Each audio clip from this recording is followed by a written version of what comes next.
You be sure just say just what the tape says. ஒளிநடாக்கள் சொல்லுவதையே சொல்ல நீங்கள் லட்சியமுள்ளவர்களாயிருங்கள். Don't say nothing else. See, because I don't say that of my own. It's him that says it. வேறொன்றையும் சொல்லாதீர்கள். புரிகின்றதா? காரணம், இதை நான் என் சுயமாய் சொல்லவில்லை. தேவன் தான் இதை கூறுகிறார்.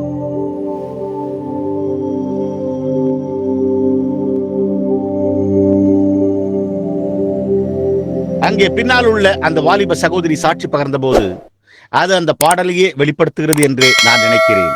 ஓ, தேவனுடைய அன்பு எவ்வளவு ஐஸ்வர்யமும் தூய்மையுமாய் உள்ளது, எவ்வளவு ஆழமற்றதும் வலிமையானதுமாய் உள்ளது. இது நமக்கான என்னே ஒரு நாளாக இருக்கிறது.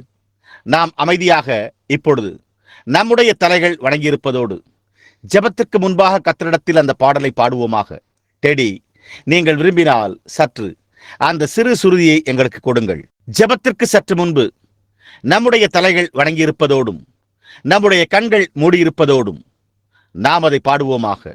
மையாக தண்ணீர் முழுவதும் மையாக மாறியிருந்தாலும், முழு ஆகாயத்தையும் தோல் காகிதமாக்கி இருந்தாலும், பூமியில் உள்ள ஒவ்வொரு தண்டையும் இறகாக்கி ஒவ்வொரு மனிதனையும் எழுதும் தொழிலில் அமர்த்தினாலும், அதனால் இன்னமும் ஆதாமின் விழுந்து போன வம்சத்திற்கு தேவனுடைய அன்பை வெளிப்படுத்த முடியாது. பிதாவே, கர்த்தராகிய இயேசு கிறிஸ்துவின் அந்த விலையேறப்பெற்ற இரத்தத்திற்காகவும் அந்த உயிர்த்தெழுதலின் காலை நினைவுக்காகவும் பரிசுத்த ஆவியினால் இன்று எங்களுடைய இருதயங்களில் ஊற்றப்பட்டுள்ள உம்முடைய மீட்பின் அன்பிற்காகவும் நாங்கள் உமக்கு நன்றி செலுத்துகிறோம். தெய்வீகமானவரே, சிருஷ்டிகரே, அவரோடு ஒரு ஐக்கியத்திற்குள்ளாக எங்களை கொண்டு வாரும். ஒரு சகோதரத்துவத்திற்குள்ளாக எங்களை கொண்டு வாரும்.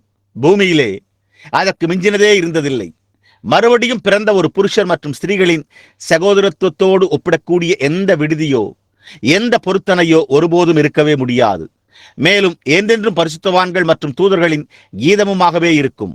நீர் எங்களுக்காக செய்துள்ளவற்றிற்காக எங்கள் இருதயத்தில் உள்ள எங்களுடைய நன்றி உணர்வை நாங்கள் வெளிப்படுத்தி கூற முயற்சிக்கும் யாவற்றையும் நீர் ஆசீர்வதிக்க வேண்டும் என்றே இன்றைக்கு நாங்கள் ஜெபிக்கிறோம். மரியாளும் மகதலேனா மரியாளும் சீஷருடைய இருதயங்களும் அந்த காலை மகிழ்ச்சி அடைந்தன என்பதை மாத்திரம் அறிந்து கொள்ளாமல், நாங்களும் கூட இன்றைய உம்முடைய சீஷர்களான எங்களுடைய இருதயங்களும் அவர் மரித்துவிடவில்லை, ஆனால் உயிரோடு இருக்கிறார் என்பதை நாங்கள் கண்டறிகிற வேளையிலே மகிழ்ச்சி அடைகின்றன. அவர் எப்போதும் எங்கள் இருதயங்களிலும் எங்கள் மத்தியிலும் உயிருள்ளவராகவே தரித்திருப்பாராக. நாங்கள் இயேசுவின் நாமத்தில் வேண்டிக் கொள்கிறோம். ஆமேன். உயிர்த்தெழுதலை எவருமே ஒருபோதும் வெளிப்படுத்த முடியாதே. இப்பொழுது இந்த உயிர்த்தெழுதலின் காலையில் இப்பொழுது சிறு நிகழ்வுகள் சபையில் நடப்பதற்கான ஒரு அற்புதமான நேரமாய் இது உள்ளது. அதாவது, தாய்மார்கள் தங்களுடைய குழந்தைகளை பிரதிஷ்டை செய்தல். இது புதிதான ஒன்றாய் உள்ளது. அவர்களுடைய குடும்பத்தில் ஒன்று சேர்க்கப்பட்டுள்ளது. ஒரு புதிய ஆசீர்வாதம் அவர்களுக்கு வந்துள்ளது. அவர்கள் அதை தேவனுக்கு திரும்ப அளிக்க விரும்புகின்றனர். அதன் பின்னர் காலை செய்திக்கு பிறகு நாம் வியாதியஸ்தற்காக ஜெபத்தை ஏறெடுக்கப் போகிறோம். அதாவது, உங்களுடைய சுகவீனத்திலிருந்து உங்களுடைய புதிய ஆரோக்கியத்திற்குள்ளாக நீங்கள் உயிர் தெழுப்பப்படுவீர்கள். அதன் பின்னர் உடனடியாக ஞானஸ்தானம் பண்ணப்படாதவர்களுக்கு அதை குறித்த ஒரு உயிர்த்தெழுதலை நாங்கள் அளிக்கப் போகிறோம். புதிய ஜீவனுக்கு உயிரோடு எழும்ப தண்ணீரில் அடக்கம் பண்ண போகிறோம். இது இக்காலை முற்றிலுமாக உயிர்த்தெழுதலாய் உள்ளது. உயிர்த்தெழுதலே, இந்த ஆச்சரியமான உயிர்த்தெழுந்த காலையை குறித்து நாங்கள் பாடல்களை பாடி மற்றவருடைய சாட்சிகளை கேட்கையில் எங்களுடைய இருதயங்கள் மகிழ்ச்சியாக்கப்பட்டு லகுவானதாய் உள்ளன. நாங்கள் வெளியே நோக்கி பார்த்து தேவன் அதை குறித்து மகிழ்ச்சியாய் இருப்பதையும் மரங்கள் உயிர்த்தெழுந்து கொண்டிருப்பதையும் நாங்கள் காண்கிறோம். கொஞ்ச காலத்திற்கு முன்பு கென்டக்கியில் திரு உட்டும் நானும் அணில் வேட்டைக்காக ஒரு மனிதனுடைய இடத்திற்கு சென்றிருந்தோம். எனக்கு தெரிந்தவரை அந்த மனிதன் இப்பொழுது இங்கே உட்கார்ந்து கொண்டிருக்கலாம். அவர் ஒரு நாத்திகராக இருந்திருக்க வேண்டும். சகோதரன் உட் அவரிடம் கேட்டார், நான் உங்களுடைய இடத்தில் அணில் வேட்டையாடலாமா என்று கேட்டார். அதற்கு அவர், சரி உட், நீர் அணில் வேட்டையாடலாம், போய் வேட்டையாடுங்கள் என்றார். அப்பொழுது இவர், பாருங்கள், நான் என்னுடைய போதகரை கூட அழைத்து வந்துள்ளேன் என்றார். அதற்கு அவரோ, உம்மோடு எப்பொழுதும் ஒரு பிரசங்கியாரை அழைத்து செல்லும் அளவுக்கு நீர் அவ்வளவு தாழ்ந்தவராகி விட்டீர் என்று என்னிடம் பொருட்படுத்தாமல் சொல்லுகிறீரோ என்றார். எனவே அவர் என்னை அறிமுகப்படுத்த அங்கே அழைத்தார். அவர் ஒரு விதமான கடினமான நபர் என்று இந்த நபர் கூறியிருந்தார். அதாவது, அவரை விசுவாசிக்க செய்யும்படியான எந்த காரியத்தையும் அவரால் புரிந்து கொள்ள முடியவில்லை என்று மற்றவர்களாலும் அவர் சொல்லப்பட்டார். அங்கே நின்று கொண்டிருந்த ஒரு ஆப்பிள் மரத்திலிருந்து நான் ஒரு ஆப்பிளை எடுத்தேன். அது ஆகஸ்ட் மாதமாயிருந்தது. அப்பொழுது நான் அந்த மனிதரிடம் கூறினேன், நான் அந்த மரம் எவ்வளவு வயதானது என்று கேட்டேன். அதற்கு அவர் சுமார் 30 வருடங்கள் என்று கூறினார். ஏதோ ஒன்றை அல்லது வேறொன்றை அவர் அதை நட்டிருந்தார். அப்பொழுது நான், அது ஆப்பிள் பழங்களை கொடுத்து கொண்டு வருவது முதற்கொண்டே நீர் அதை புசித்து வந்துள்ளீரா என்று கேட்டேன். அதற்கு ஆமையா என்றார். மேலும் நான், அந்த மரத்திற்கு என்ன சம்பவிக்கிறது? நீங்கள் அதை நோக்கி பார்த்தால் அது இப்பொழுது ஆகஸ்ட் மாதம் வெப்பமான வானிலையே நிலவி வருகிறது. ஆனால் இப்பொழுது இந்த மரத்திலிருந்து இலைகள் உதிர்ந்து கொண்டிருக்கின்றன. மரத்தின் சத்தோ கிளைகளிலிருந்து வெளியேறி வேர்களுக்குள் சென்று கொண்டிருக்கிறது. அது குளிர்காலம் முழுவதிலும் இங்கேயே தரித்திருக்க வேண்டுமானால் மரமானது உயிரோடு இருக்காது. ஆனால் அதுதானே குளிர்ந்த தென்றல் காற்றிலிருந்து தன்னை மறைத்துக் கொள்ள கீழே புழுதிக்குள் செல்லுகிறது. அது இங்கு மேலேயே தரித்திருந்தால் அது மரித்து போகும். அது ஒருபோதும் ஆப்பிள் பழங்களை கொடுக்காது. ஆனால் அது அடுத்த வருடம் திரும்பி வந்து எங்கிருந்தோ உங்களுக்கு சில இலைகளை தோன்ற செய்து சில ஆப்பிள்களை கொண்டு வரும்படி தன்னை மறைத்துக் கொள்ள கீழே வேர்களுக்குள் செல்கிறது என்றேன். நான் தொடர்ந்து, இப்பொழுது ஐயா, எந்த ஞானம் குளிர்கால நிலைக்கு முன் அந்த சத்து இலைகளை விட்டு கீழே வேர்களுக்குள் சென்று மறைந்து கொள்ளும்படி செய்கிறது என்று நீர் என்னிடம் கூற வேண்டும் என்று நான் கேட்டுக்கொள்கிறேன். எது அதை செய்கிறது என்பதை உம்மால் என்னிடத்தில் கூற முடியுமானால், எது அதை செய்கிறது என்பதை எனக்கு விளக்க முடியுமானால், அப்பொழுது நான் உம்மை தேவன் பேரில் குற்றம் சாட்ட அனுமதிப்பேன் என்றேன். மேலும் நான், நீங்கள் ஒரு கம்பத்தின் மேல் தண்ணீரை ஊற்றி அது அதை செய்யுமா என்றும் அது பருவகால மாற்றத்தில் அதை செய்யுமா என்றும் பாருங்கள். ஏதோ ஒரு மகத்தான ஞானமே அந்த சத்தினை மரத்தின் வேருக்குள் செல்ல வைத்து பின்னர் அதனை மீண்டும் புதிய ஜீவனோடு திரும்ப கொண்டு வருகிறது. அது தேவனே என்றேன். அப்பொழுது அவர், நான் ஒருபோதும் எந்த சபைக்கும் சென்றதே இல்லை என்றார். மேலும் அவர், ஆனால் ஒருமுறை இங்கே ஆக்டனுக்கு ஒரு பிரசங்கியார் வந்திருந்தார். ஒரு குறிப்பிட்ட பெண்மணி அந்த மலையின் மேல் வாழ்ந்து வந்தாள் என்றும் அன்றிரவு அந்த கூட்டத்தில் இருந்த அவளுடைய சகோதரியிடம் புற்றுநோயினால் பீடிக்கப்பட்டிருந்த ஒரு சகோதரிக்காக அவள் ஜெபித்துக் கொண்டிருந்ததாகவும் கூறினார். மேலும் மனைவியும் நானும் அவளுக்கு உதவி செய்ய அங்கு சென்றிருந்தோம் என்றும் கூறினார். மேலும் அவர்கள் அவளை ஒரு படுக்கை விரிப்பில் திருப்பி படுக்க வைக்கும் அளவிற்கு அவள் வயிற்று புற்றுநோயினால் மிக மோசமாக இருந்தாள் என்றும் அவளுடைய சகோதரி அந்த கைக்குட்டையை திரும்ப கொண்டு வந்தாள் என்றும் அவளுடைய நிலைமைகளையும் மற்றுமுள்ள யாவற்றையும் அந்த மனிதன் அவளிடத்தில் கூறிய பிறகு அந்த கைக்குட்டையை அவள் மேல் வைத்தாள் என்றும் கூறினார். மேலும் அவள் இன்றைக்கு சுகமாய் இருக்கிறாள் என்றும் கூறினார். அதுவே காண்பிக்கும்படி செல்லுகிறது. நான் மரத்தில் உள்ள அந்த சத்தினிடம், உங்கள் கண்களுக்கு முன்பாக வருடா வருடம் வேர்களுக்கு கீழாக சென்று மறைந்து கொள்ளும்படி செய்ய கூறின அதே ஞானமே அந்த ஸ்திரீயின் மீது வைக்கும் போது அவள் சுகமடைவாள் என்றும் கூறினதே என்றேன். மேலும் நான், அது மிக மறைபொருளாய் இருக்கவில்லையே? வருடா வருடம் உங்களுடைய முன்முற்றத்தில் நின்று கொண்டிருக்கிற அந்த மரமானது ஒரு சிறந்த போதகரை காட்டிலும் அதை உங்களுக்கு சொல்லுகிறதே என்றேன். நாம் சற்று சுற்றுமுற்றும் நோக்கி பார்ப்போமானால் நாம் தேவனை எங்கும் காணலாம். அவர் ஒவ்வொரு மரத்திலும் ஒவ்வொரு புல்லின் அமைப்பிலும் இருக்கிறார். தேவனை தவிர வேறு எதுவுமே அதை உருவாக்க முடியாது. அதை போன்று காணப்படுகிற ஏதோ ஒன்றை நம்மால் உருவாக்க முடியும். ஆனால் அந்த ஜீவனை அல்ல, அது தேவனாய் உள்ளது. இப்பொழுது இங்குள்ள சில வீடுகளில் ஒரு சிறிய புல்லின் அமைப்பு சேர்க்கப்பட்டுள்ளது. நாம் இந்த சிறு குழந்தைகளை கர்த்தருக்கு பிரதிஷ்டை செய்ய விரும்புகிறோம். டெடி, நாம் இங்கே பாடுகிற ஒரு சிறு பாடல் நமக்கு உண்டு. அவர்களை உள்ளே கொண்டு வாருங்கள் என்ற பாடலை தங்களுடைய குழந்தைகள் பிரதிஷ்டை செய்யப்பட விரும்புகிற தாய்மார்களும் தகப்பன்மார்களும் தங்களுடைய சிறுவர்களை இங்கே பீடத்தண்டை அவர்கள் கொண்டு வருகையில் இப்பாடலை வாசியுங்கள். இந்த காலையில் பீடத்தின் மேல் இங்கே ஏராளமான சிறு ஈஸ்டர் மலர்களை நாம் பெற்றுள்ளோம். நாம் பெற்றிருக்கவில்லையா? என்னே குட்டி மரியாளுடையதும் ரூத்தினுடையதும் ரெபேக்காவினுடையதும் குட்டி ஜேம்ஸ், பால் மற்றும் ஜான் என இங்குள்ள எல்லோருடையதுமே உள்ளன என்று நான் நினைக்கிறேன். மற்றொரு தலைமுறைக்கான சிறு ஈஸ்டர் மலர்கள். நாம் அதனுடைய ஒரு சிறு வரியை பாடுவோமாக. ஓ, நான் எப்படி வரிசையில் நின்று குட்டி நபர்களாகி அவர்கள் ஒவ்வொருவரை பற்றியும் பேச விரும்பினேன். ஆனால் நான் மிகவும் மெதுவாக செயல்படுகிறேன். எப்படி இருந்தாலும் ஜனங்கள் நின்று கொண்டிருக்கிறார்கள். சகோதரன் வுட் என்னிடம் இந்த காலை நின்று கொண்டிருந்ததால் அவருடைய முதுகு வலித்துக் கொண்டிருந்ததாக கூறினார். நீங்கள் நின்று கொண்டு காத்துக் கொண்டிருப்பதை நான் எவ்வளவாய் பாராட்டுகிறேன் என்பதை நீங்கள் அறிய மாட்டீர்களே. என்னால் முடிந்த அளவு துரிதமாக செய்தியை கொடுக்க உள்ளேன். நீங்கள் உண்மையாகவே கூர்ந்து கவனியுங்கள். இக்காலை ஆராதனைக்கு இல்லை, இக்காலை இந்த செய்தியை ஆயத்தப்படுத்த எனக்கு நேரமே இல்லாதிருந்தது. சற்று நேரம் நான் ஒரு பாடப்பொருளை எடுத்தேன். அது சற்று வித்தியாசமானதாயிருந்தது. கடந்த ஈஸ்டரில் நான், ஜீவிக்கும் போது அவர் என்னை நேசித்தார், மரிக்கும் போது அவர் என்னை ரட்சித்தார், அடக்கம் பண்ணப்படும் போது அவர் என் பாவங்களை அதிக தூரம் கொண்டு போய்விட்டார், உயிர்த்தெழுந்த போது அவர் என்றென்றைக்குமாய் இலவசமாக நீதிமானாக்கினார் என்றோ ஒரு நாள் அவர் வருகிறார். ஓ, மகிமையான நாள் என்ற பொருளின் பேரில் பிரசங்கித்தேன். அதன் பின்னர் இந்த காலையில் நான் அறிந்திருக்கிறேன் என்ற பொருளின் பேரில் பிரசங்கித்தேன். இப்பொழுது கர்த்தருக்கு சித்தமானால் நான் பரிசுத்த மார்க்குவின் அதிகாரத்திலிருந்து வாசிக்க விரும்புகிறேன். நீங்கள் இப்பொழுது என்னோடு ஜெபம் செய்யுங்கள். இதற்கு பிறகு உடனடியாக சுகமளிக்கும் ஆராதனை இருக்கும்.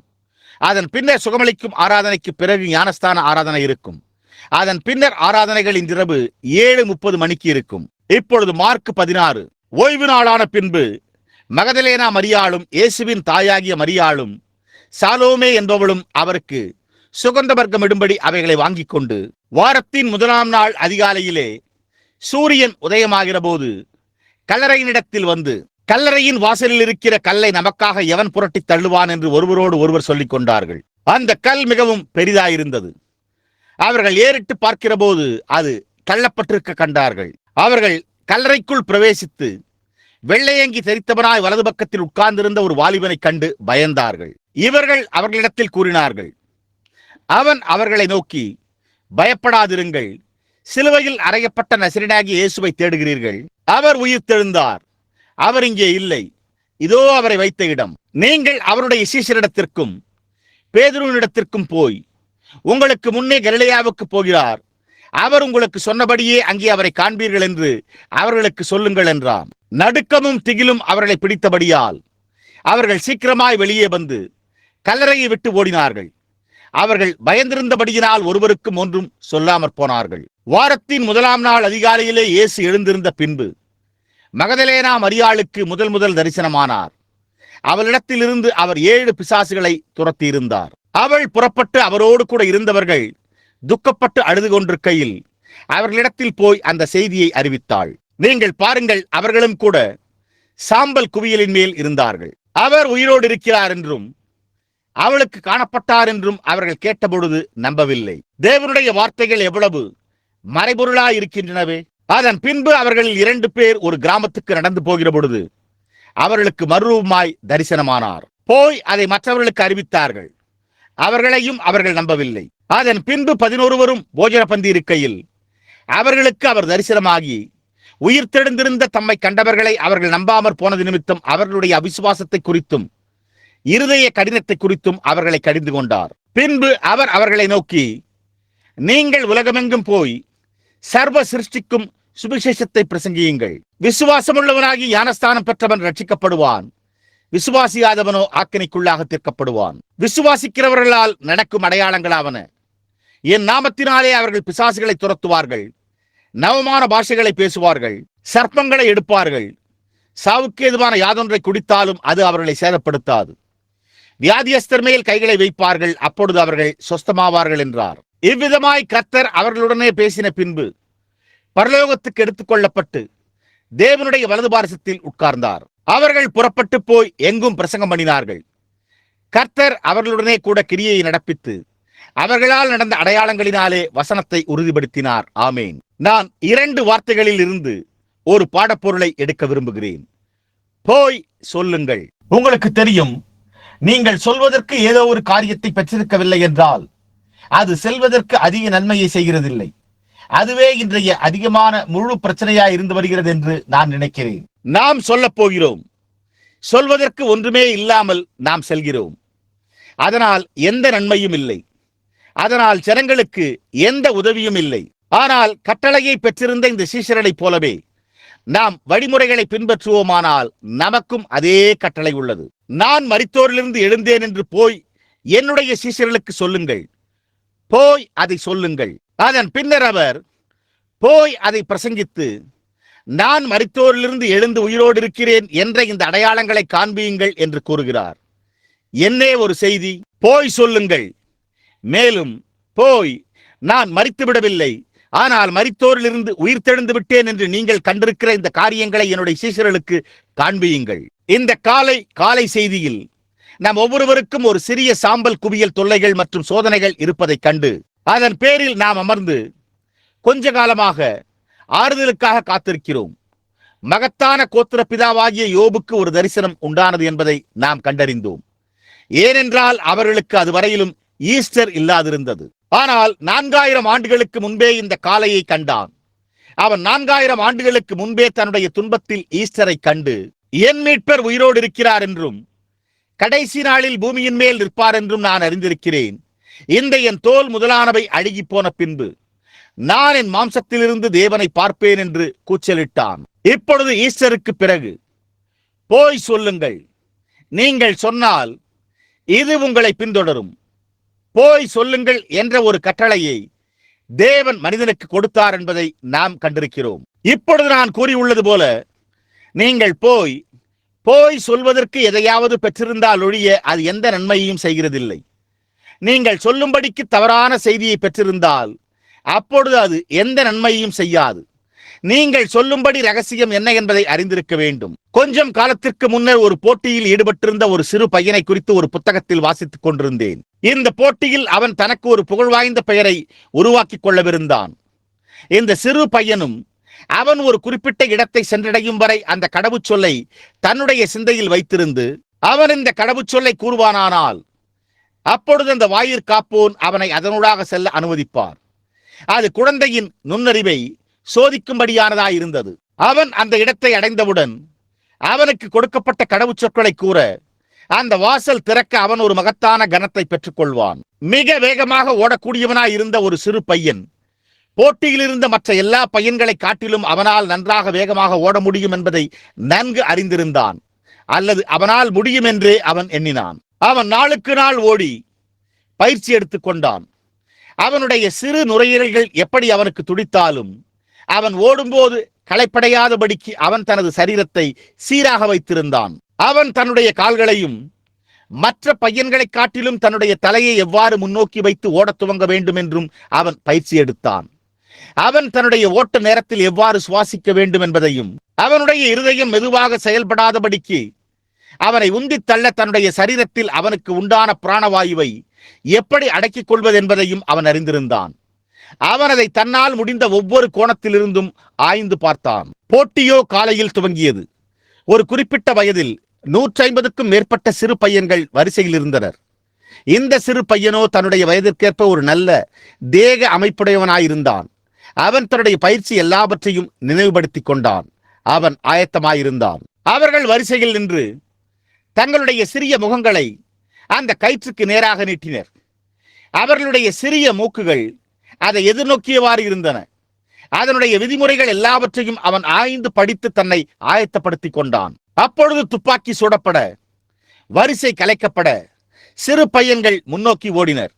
இந்த சிறு பையன் மற்றவர்களுக்கு முன்பே பாய்ந்தோடும்படி அவ்வளவு சீரான தேக அமைப்புடையவனாயிருந்தான். போட்டியில் இருந்த மற்ற ஒவ்வொரு பையனை காட்டிலும் அவன் வேகமாக ஓடக்கூடிய அளவிற்கு நன்கு பயிற்சி பெற்றிருந்தபடியால் அவன் அந்த பாதையில் ஒரு பயங்கரமான வேகத்தோடு ஓடினான். மற்ற மிகச்சிறந்த ஓட்டப்பந்தய வீரர்கள் அந்த இடத்தை சென்றடைவதற்கு முன்னமே சற்று நேரத்திற்கு முன்பு ஒரு கால் ஒரு நிமிடமோ அல்லது அதற்கு முன்பு அவன் அங்கிருந்தான். ஆனால் தன்னுடைய சரீர பிரகாரமான பயிற்சியெல்லாம் பெற்றிருந்தும் அவன் அந்த கடவுச்சொல்லை மறந்து போய்விட்டிருந்தான். அவனை அந்த வாசலில் உள்ளே அனுமதிக்கும்படி அவன் கூற வேண்டியிருந்த அந்த காரியத்தையே அவன் மறந்து போய்விட்டிருந்தான். அவன் முன்னும் பின்னும் வேகமாக நடந்து அதை யோசித்து பார்த்து தன்னுடைய சிந்தையில் ஆராய்ந்து பார்த்தான். அவன் அந்த முக்கியமான காரியத்தை மறந்து போய்விடும் அளவிற்கு தன்னுடைய இயற்கையான சரீர நிலைகளில் அவன் மிகவும் ஆர்வமாயிருந்து விட்டான். அந்த வரிசையில் சில பையன்கள் மிக வேகமாக ஓடாமல் இருந்தும் அந்த கடவுச்சொல்லை ஞாபகத்தில் வைத்திருந்து உள்ளே நுழைந்து விட்டனர். அது இன்றைக்கும் அவ்வாறே உள்ளதே.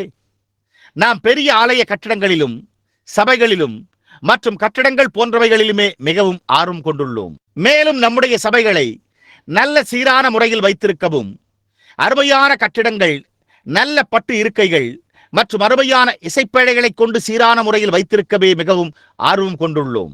நம்முடைய ஊழியர்களோ மிக நன்கு பயிற்றுவிக்கப்பட்டு அவர்கள் வேத பாண்டித்திய DL, PhD, LLD பட்டங்களை பெற்றுள்ளனர். ஆனால் நாம் எதற்காக ஓடிக்கொண்டிருக்கிறோம் என்பதையே நாம் மறந்துவிட்டோம். அதுதான் தொல்லையே. நான் மரித்தோரிலிருந்து எழுந்து விட்டேன் என்றும் நான் அவர்களை கலிலேயாவில் சந்திப்பேன் என்றும் போய் என் சீஷர்களுக்கு சொல்லுங்கள். நாம் அந்த முக்கிய சொல்லை மறந்துவிட்டோம். நாம் அந்த முக்கிய சொல்லை மறக்கும் அளவிற்கு மற்ற காரியங்களோடும் பெரிய சபைகளை உருவாக்குவதிலும் பெரிய ஸ்தாபனங்களை கட்டுவதிலும் மிகவும் பரபரப்பாய் இருந்து வருகிறோம். வருகின்ற நிகழ்வுகளுக்கான ஆயத்தத்தின் நிமித்தமாக அநேக உயிர்கள் காப்பாற்றப்படுகின்றன. கொஞ்ச காலத்துக்கு முன்னர் அது புளாரிடாவில் எனக்கு கூறப்பட்டது. செய்தி அறிவிப்பாளரால் ஒரு பெரிய புயல் வரப்போவதாக வானிலை பணியகம் ஒரு செய்தி ஒலிபரப்பை அனுப்பியது. ஒரு மனிதன் கோழி வளர்ப்பவனாய் இருந்தான். அவன் தன்னுடைய அண்டை வீட்டாரிடம் சென்று புயல் வரப்போவதை அவனிடம் கூறினான். அவனோ புறக்கணித்து முட்டாள்தனம் என்றான். மேலும் அவன் அப்படியே ஒன்றும் செய்யாதிருந்தான். அவன் தன்னுடைய கோழிகளுக்கு ஒருபோதும் பாதுகாப்பு அளிக்கவே இல்லை. அவன் ஒருபோதும் பதுகுழிகளுக்குள்ளும் செல்லவில்லை. அவன் எந்த ஏற்பாடுகளையும் செய்யவே இல்லை. அவனுடைய அண்டை வீட்டானோ ஏற்பாடுகளை செய்து கொண்டான். ஆனால் எச்சரிக்கையை ஏற்றுக்கொள்ளாமல் இருந்த அந்த ஒருவனுடைய எல்லா கோழி குஞ்சுகளும் வீசி எறியப்பட்டு கொல்லப்பட்டன. அவனுடைய வீடும் சின்னாபின்னமாக்கப்பட்டு அவனுடைய சேகரிப்பும் இழக்கப்பட அவனோ மருத்துவமனைக்கு அனுப்பப்பட்டான். எல்லாவற்றுக்கும் காரணம் அவன் கவனமாய் எச்சரிக்கையை ஏற்றுக்கொள்ளாததே. செய்தி கொடுக்கப்பட்டதை அவன் அறிந்திருந்தான். ஆனால் அவன் செய்தியை கவனிக்க தவறிப்போனான். அந்த விதமாகவே அது இன்றைக்கும் நம்முடைய அநேக ஜனங்களோடும் நம்முடைய அநேக சபைகளோடும் வந்துள்ளது. இயேசு கிறிஸ்து நேற்றும் இன்றும் என்று மாறாதவராய் இருக்கிறார் என்று வேதம் போதிக்கிறது என்பதை நாம் அறிவோம். வேதம் போதிக்கிறது என்று நாம் அறிவோம். இயேசு பரிசுத்த யோவான் 14:12 நான் என் பிதாவினிடத்திற்கு போகிறபடியினால் என்னை விசுவாசிக்கிறவன் நான் செய்கிற கிரியைகளை தானும் செய்வான், இவைகளை பார்க்கிலும் பெரிய கிரியைகளையும் செய்வான் என்று கூறினார். இப்பொழுது நாம் எச்சரிக்கையை ஏற்றுக்கொள்ளாமல் கவனம் செலுத்தாமல் மற்ற காரியங்களில் ஆர்வம் கொண்டவர்களாய் இருந்து வருகிறோம். நாம் ஓடியுள்ளோம், ஆனால் செய்தியை கவனிக்கவில்லை. நாம் சென்றுள்ளோம், ஆனால் நாம் அங்கு வரும்போது என்ன சொல்வது என்று தெரியவில்லை. ஒரு சில நாட்களுக்கு முன்பு இந்த உலகத்தின் சபைகள், கிறிஸ்தவ சபைகள் ஒரு வெட்கத்தையும் ஒரு அவமானத்தையும் கொண்டு வந்த போது கனத்துக்குரிய குறிப்பிடத்தக்க தேவபக்திக்குரிய ஊழியக்காரர் பில்லி கிரஹாம் வேதாகமத்தோடு நேருக்கு நேர் கொண்டு வரப்பட்ட போது அவரோ ஓடியிருந்தார். ஆனால் செய்தியையோ மறந்து விட்டிருந்தார். அந்த முகமதியன் அவருடைய முகத்திற்கு எதிரே நின்று அவரிடத்தில், இது தேவனுடைய வார்த்தையா இருந்தால் நீர் அதை வெளிப்படுத்துகிறதை நாங்கள் காணட்டும் என்று கூறினான். அவர் மகத்தான எழுப்புதல் கூட்டங்கள், பெரிய காரியங்கள் என நன்றாக ஓடியிருந்தார். ஆனால் அது அந்த இடத்திற்கு வந்தபோது அவர் செய்தியை பெற்றிருக்கவில்லை. நான் மரித்தோரிலிருந்து உயிர்த்தெழுந்து விட்டேன், நான் நேற்றும் இன்றும் என்றும் மாறாதவராய் இருக்கிறேன். சரீர பிரகாரமாக ஓடுதல், அருமையான சபைகள், அநேக அங்கத்தினர்கள், பெரிய ஸ்தாபனங்கள், ஆனால் அது முக்கியமல்ல. என்ன பின்தொடர்ந்தது என்பதை கவனியுங்கள். விசுவாசிக்கிறவர்களை இந்த அடையாளங்கள் பின்தொடரும். போகிறோம், ஆனால் என்ன சொல்வதென்று தெரியவில்லை. தேவன் ஒரு மனிதனுக்கு ஏதாவது காரியத்தை கூறும்படி அளித்தாலொழிய அவர் ஒருபோதும் அவனை அனுப்பினதில்லை. தேவன் எப்பொழுதுமே அவருடைய வார்த்தைகளை உறுதிப்படுத்துகிறார். போகிறீர்கள், ஆனால் நீங்கள் அங்கு சென்றடையும் போது எதையும் சொல்ல முடியவில்லை. எவ்வளவு பெரிய எடுப்புதல்களாக இருந்தாலும், உங்களுடைய சபை எவ்வளவு பெரிதாக இருந்தாலும், அல்லது உங்களுடைய ஸ்தாபனம் மற்றவைகளை எவ்வளவு ஆதிக்கம் செலுத்துவதாக இருந்தாலும் அது ஒரு பொருட்டல்ல. நீங்கள் அவர்களிடத்தில் சொல்ல ஏதாவது காரியத்தை பெற்றிருக்கவில்லை என்றால் அப்பொழுது ஒரு விடுதியை போன்று ஒன்று கூட்டப்பட்டுள்ள ஒரு கூட்ட ஜனங்களை தவிர வேறெதை நீங்கள் பெற்றுள்ளீர்கள். இயேசு உயிரோடு இருக்கிறாரே, அவர் மரித்து விடவில்லையே என்று உலகத்திற்கு சொல்ல நாம் ஒரு செய்தியை பெற்றிருக்கிறோம். அந்த செய்தியை கவனியுங்கள். நாம் இப்போது இருக்கிற இந்த தேசத்தில் அமெரிக்க ஐக்கிய நாடுகளுக்காக நன்றியுள்ளவர்களாக இருக்கிறோம். இதனுடைய எல்லா குழப்பத்திலும், இதனுடைய மோசமான எல்லாவற்றிலும், இதனுடைய எல்லா மோசமான செய்தி கூறுகளிலும் இது இன்னமும் உலகத்தில் மகத்தான தேசமாய் இருக்கிறது. ஏனெனில் ஆரம்பத்தில் அது சரியாக அமைக்கப்பட்டிருந்தது. அது செய்தியை கொண்டு செல்லவில்லை. அநேக ஆண்டுகளுக்கு முன்பு இது அதனுடைய ஆரம்ப கட்டத்தில் இருந்தபோது இந்த தேசத்தின் குடியுரிமையை பிரிட்டிஷ் கைப்பற்றப் போவதாக இருந்தபோது நடந்த ஒரு சம்பவம் என் நினைவிற்கு வருகிறது. அப்போது கடமையில் இருந்த ஒரு கூட்ட மனிதர்கள் ஒன்றாக கூடி அதை கவனித்துக் கொண்டிருந்தனர். கட்டப்பட்ட ஒரு குதிரை அங்கே நின்று கொண்டிருந்தது. சவாரி செய்யும் ஒருவன் எந்த நிமிடத்திலும் அதன் மேல் ஏறும்படி ஆயத்தமாக இருந்தது.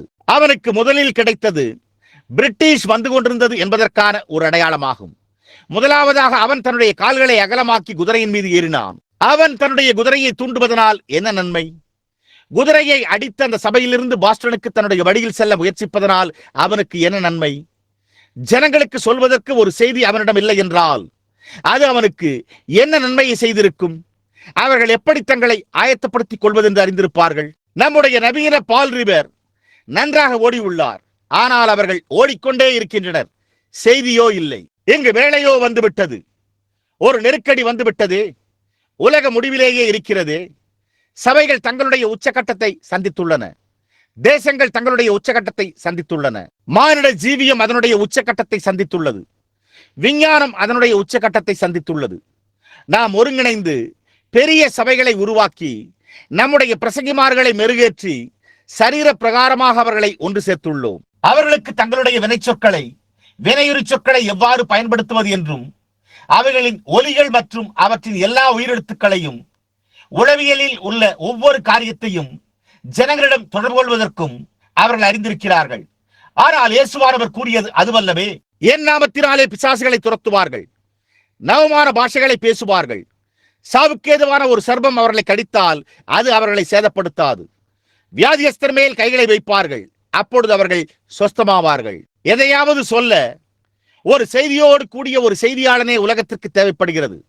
மேலும் செய்தி எங்கிருந்து வருகிறது என்றும் அது யாரிடமிருந்து வருகிறது என்றும் அறிந்து கொள்ளுங்கள். பால் ரீவர் அவன் தன்னுடைய குதிரையின் மேல் ஏறின போது தீரமான மனிதன், சரித்திரத்தில் ஒரு தேசம் இருக்கும் வரை அந்த சரித்திரத்தில் இருக்கும் ஒரு மனிதன், அவர் ஒவ்வொருவரையும் எச்சரிக்கும் ஒரு செய்தியோடு ஏழை முதல் பணக்காரர் வரை, விவசாயி முதல் வர்த்தக புருஷன் வரை பிரிட்டிஷார் வந்து கொண்டிருக்கிறார்கள் என்று கூறி சபை படிக்கட்டுகளில் குறிப்பிடத்தக்க சவாரி செய்தார். புரட்சிகால நாட்டுப்படை வீரர்கள் தாக்குதலுக்காக தங்களை ஆயத்தப்படுத்திக் கொண்டனர். இந்த பெரிய தேசம் காப்பாற்றப்பட்டது. இது தேவனுடைய சுதந்திரமாயிருந்தால், ஆனால் இந்த ஜனங்களுக்காக தேவன் மரித்திருந்தால், அவருடைய நாமத்தினால் இந்த சபை அழைக்கப்பட்டிருந்தால், இது எப்போதுமே ரட்சிக்கப்பட்டிருக்க வேண்டும் என்றால், இந்த நாளில் சவாலை சந்திக்க சிங்காசனத்திலிருந்து வந்த ஒரு செய்தியோடு கூடிய ஒரு செய்தியாளனை நாம் பெற்றிருக்க வேண்டும். ஒரு கோலியாத் இருக்கிறான், ஆனால் தேவன் நிச்சயமாக எங்கோ ஒரு தாவீதை உடையவராயிருப்பார்.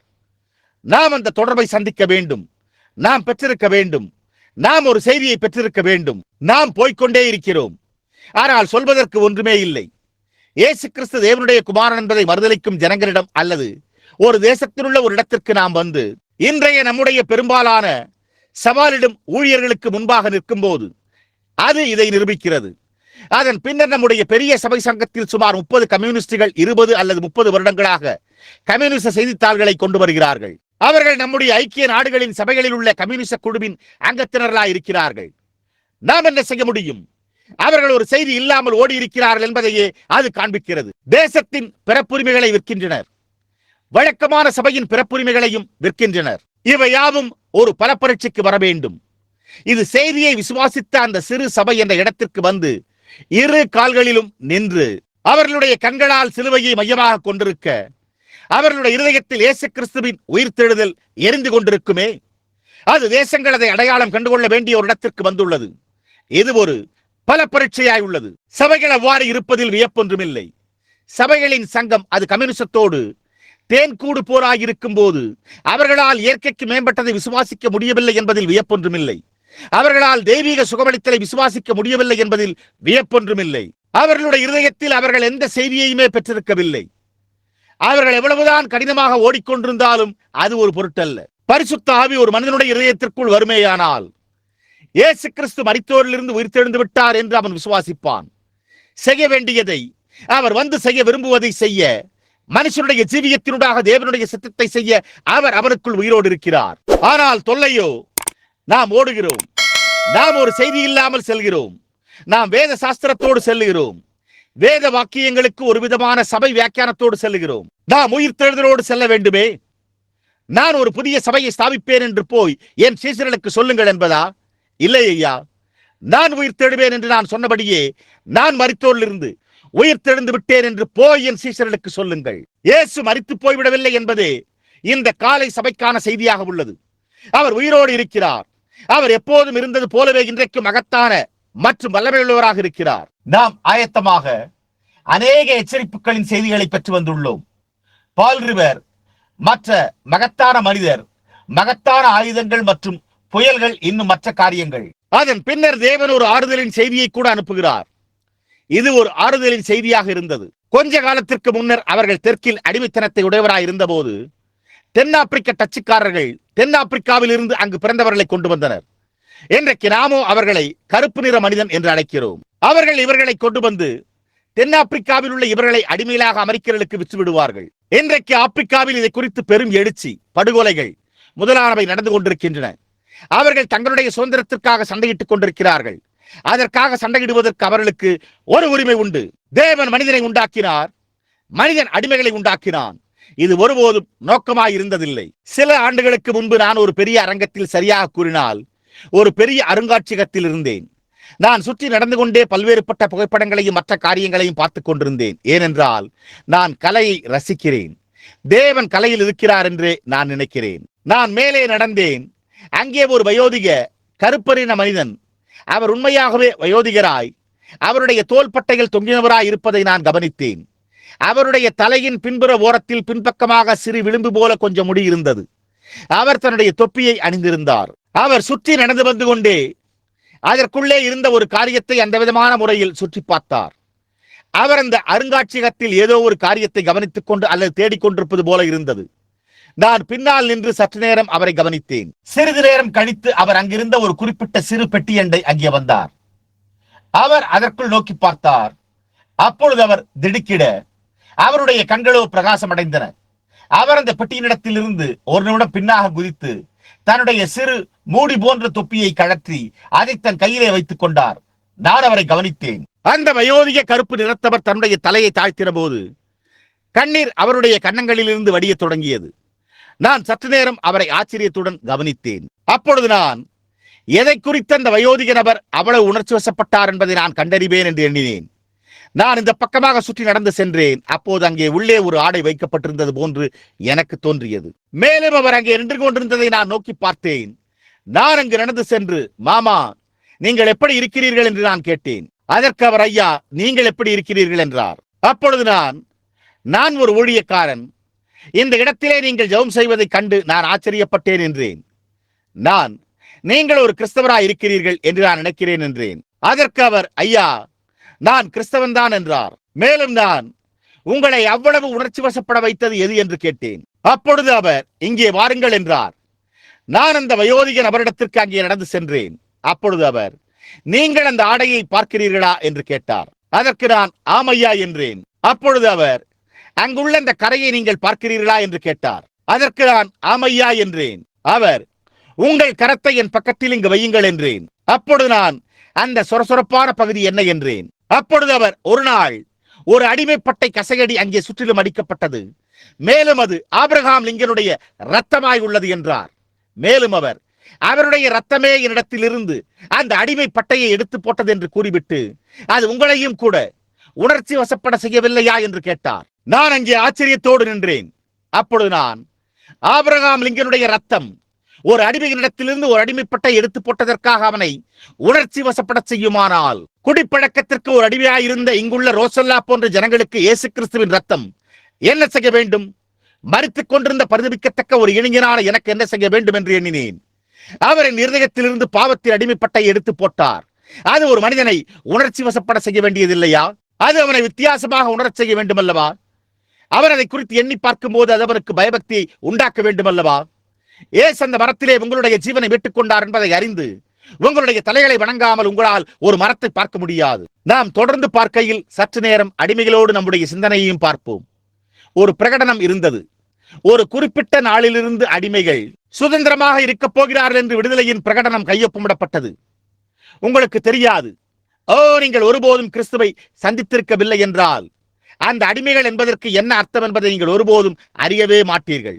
நீங்கள் இன்னென்ன ஒரு நாளிலே பகலிலே விடுதலை அடைய போகிறீர்கள் என்ற அந்த செய்தியானது தேசம் முழுவதும் சென்றது. நீங்கள் சுதந்திரமாக இருக்க போகிறீர்கள். நீங்கள் இனிமேல் அடிமைப்பட்டை தழும்புகளை பெற்றுக் கொள்ள வேண்டியதில்லை.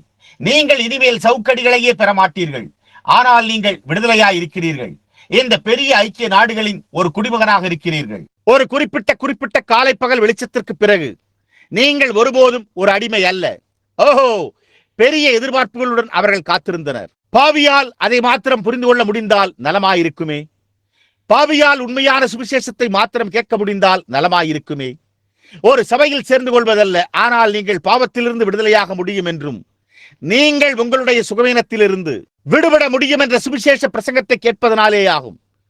ஒரு குறிப்பிட்ட நேரத்தில் அதுவே நீங்கள் நம்புகிற நேரம். உங்களுக்கு தெரியுமா, அந்த அடிமைகள் மிகவும் உணர்ச்சி வசப்பட்டு அத்தகைய எதிர்பார்ப்பின் கீழ் அவர்களின் விடுதலையாக போகும் அந்த வேலைக்காக காத்துக் கொண்டிருந்தனர்.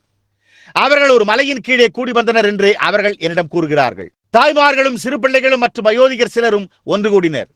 அவர்கள் கிட்டத்தட்ட நள்ளிரவிலேயே மலையின் உச்சிக்கு ஏறினார்கள். பொழுது விடிந்தது, சூரியன் உதயமாகிற போதோ அவர்கள் விடுதலையாய் இருப்பார்கள் என்பதை அவர்கள் அறிந்திருந்தனர். மலையுச்சியிலிருந்து சூரியன் பிரகாசிக்க அரை நிமிடம் கூட ஆகாது. ஆனால் அவர்களில் சிலர் மலை உச்சியிலேயே பார்த்து கொண்டிருந்தனர். ஓ, சூரியன் உதயமாகிற போது நாங்கள் விடுதலையாகிறோம். அது குமாரனாய் இல்லை, சூரியனாயிருந்தது. ஆனால் இந்த நாட்களில் ஒன்றில் குமாரன் எழும்புகிற போதே, குமாரன் 1900 ஆண்டுகளுக்கு முன்பு உயிர்த்தெழுந்த போது அவர் ஒவ்வொரு அடிமை பட்டையையும் உடைத்தெறிந்து சிறைபிடிக்கப்பட்ட ஒவ்வொருவரையும் விடுதலையாக்கினார். அவர் ஒவ்வொரு வியாதியையும் சுகப்படுத்தினார். அடிமைத்தனத்தில் இருப்பவர்களுக்கு அவர் விடுதலையை அளித்தார்.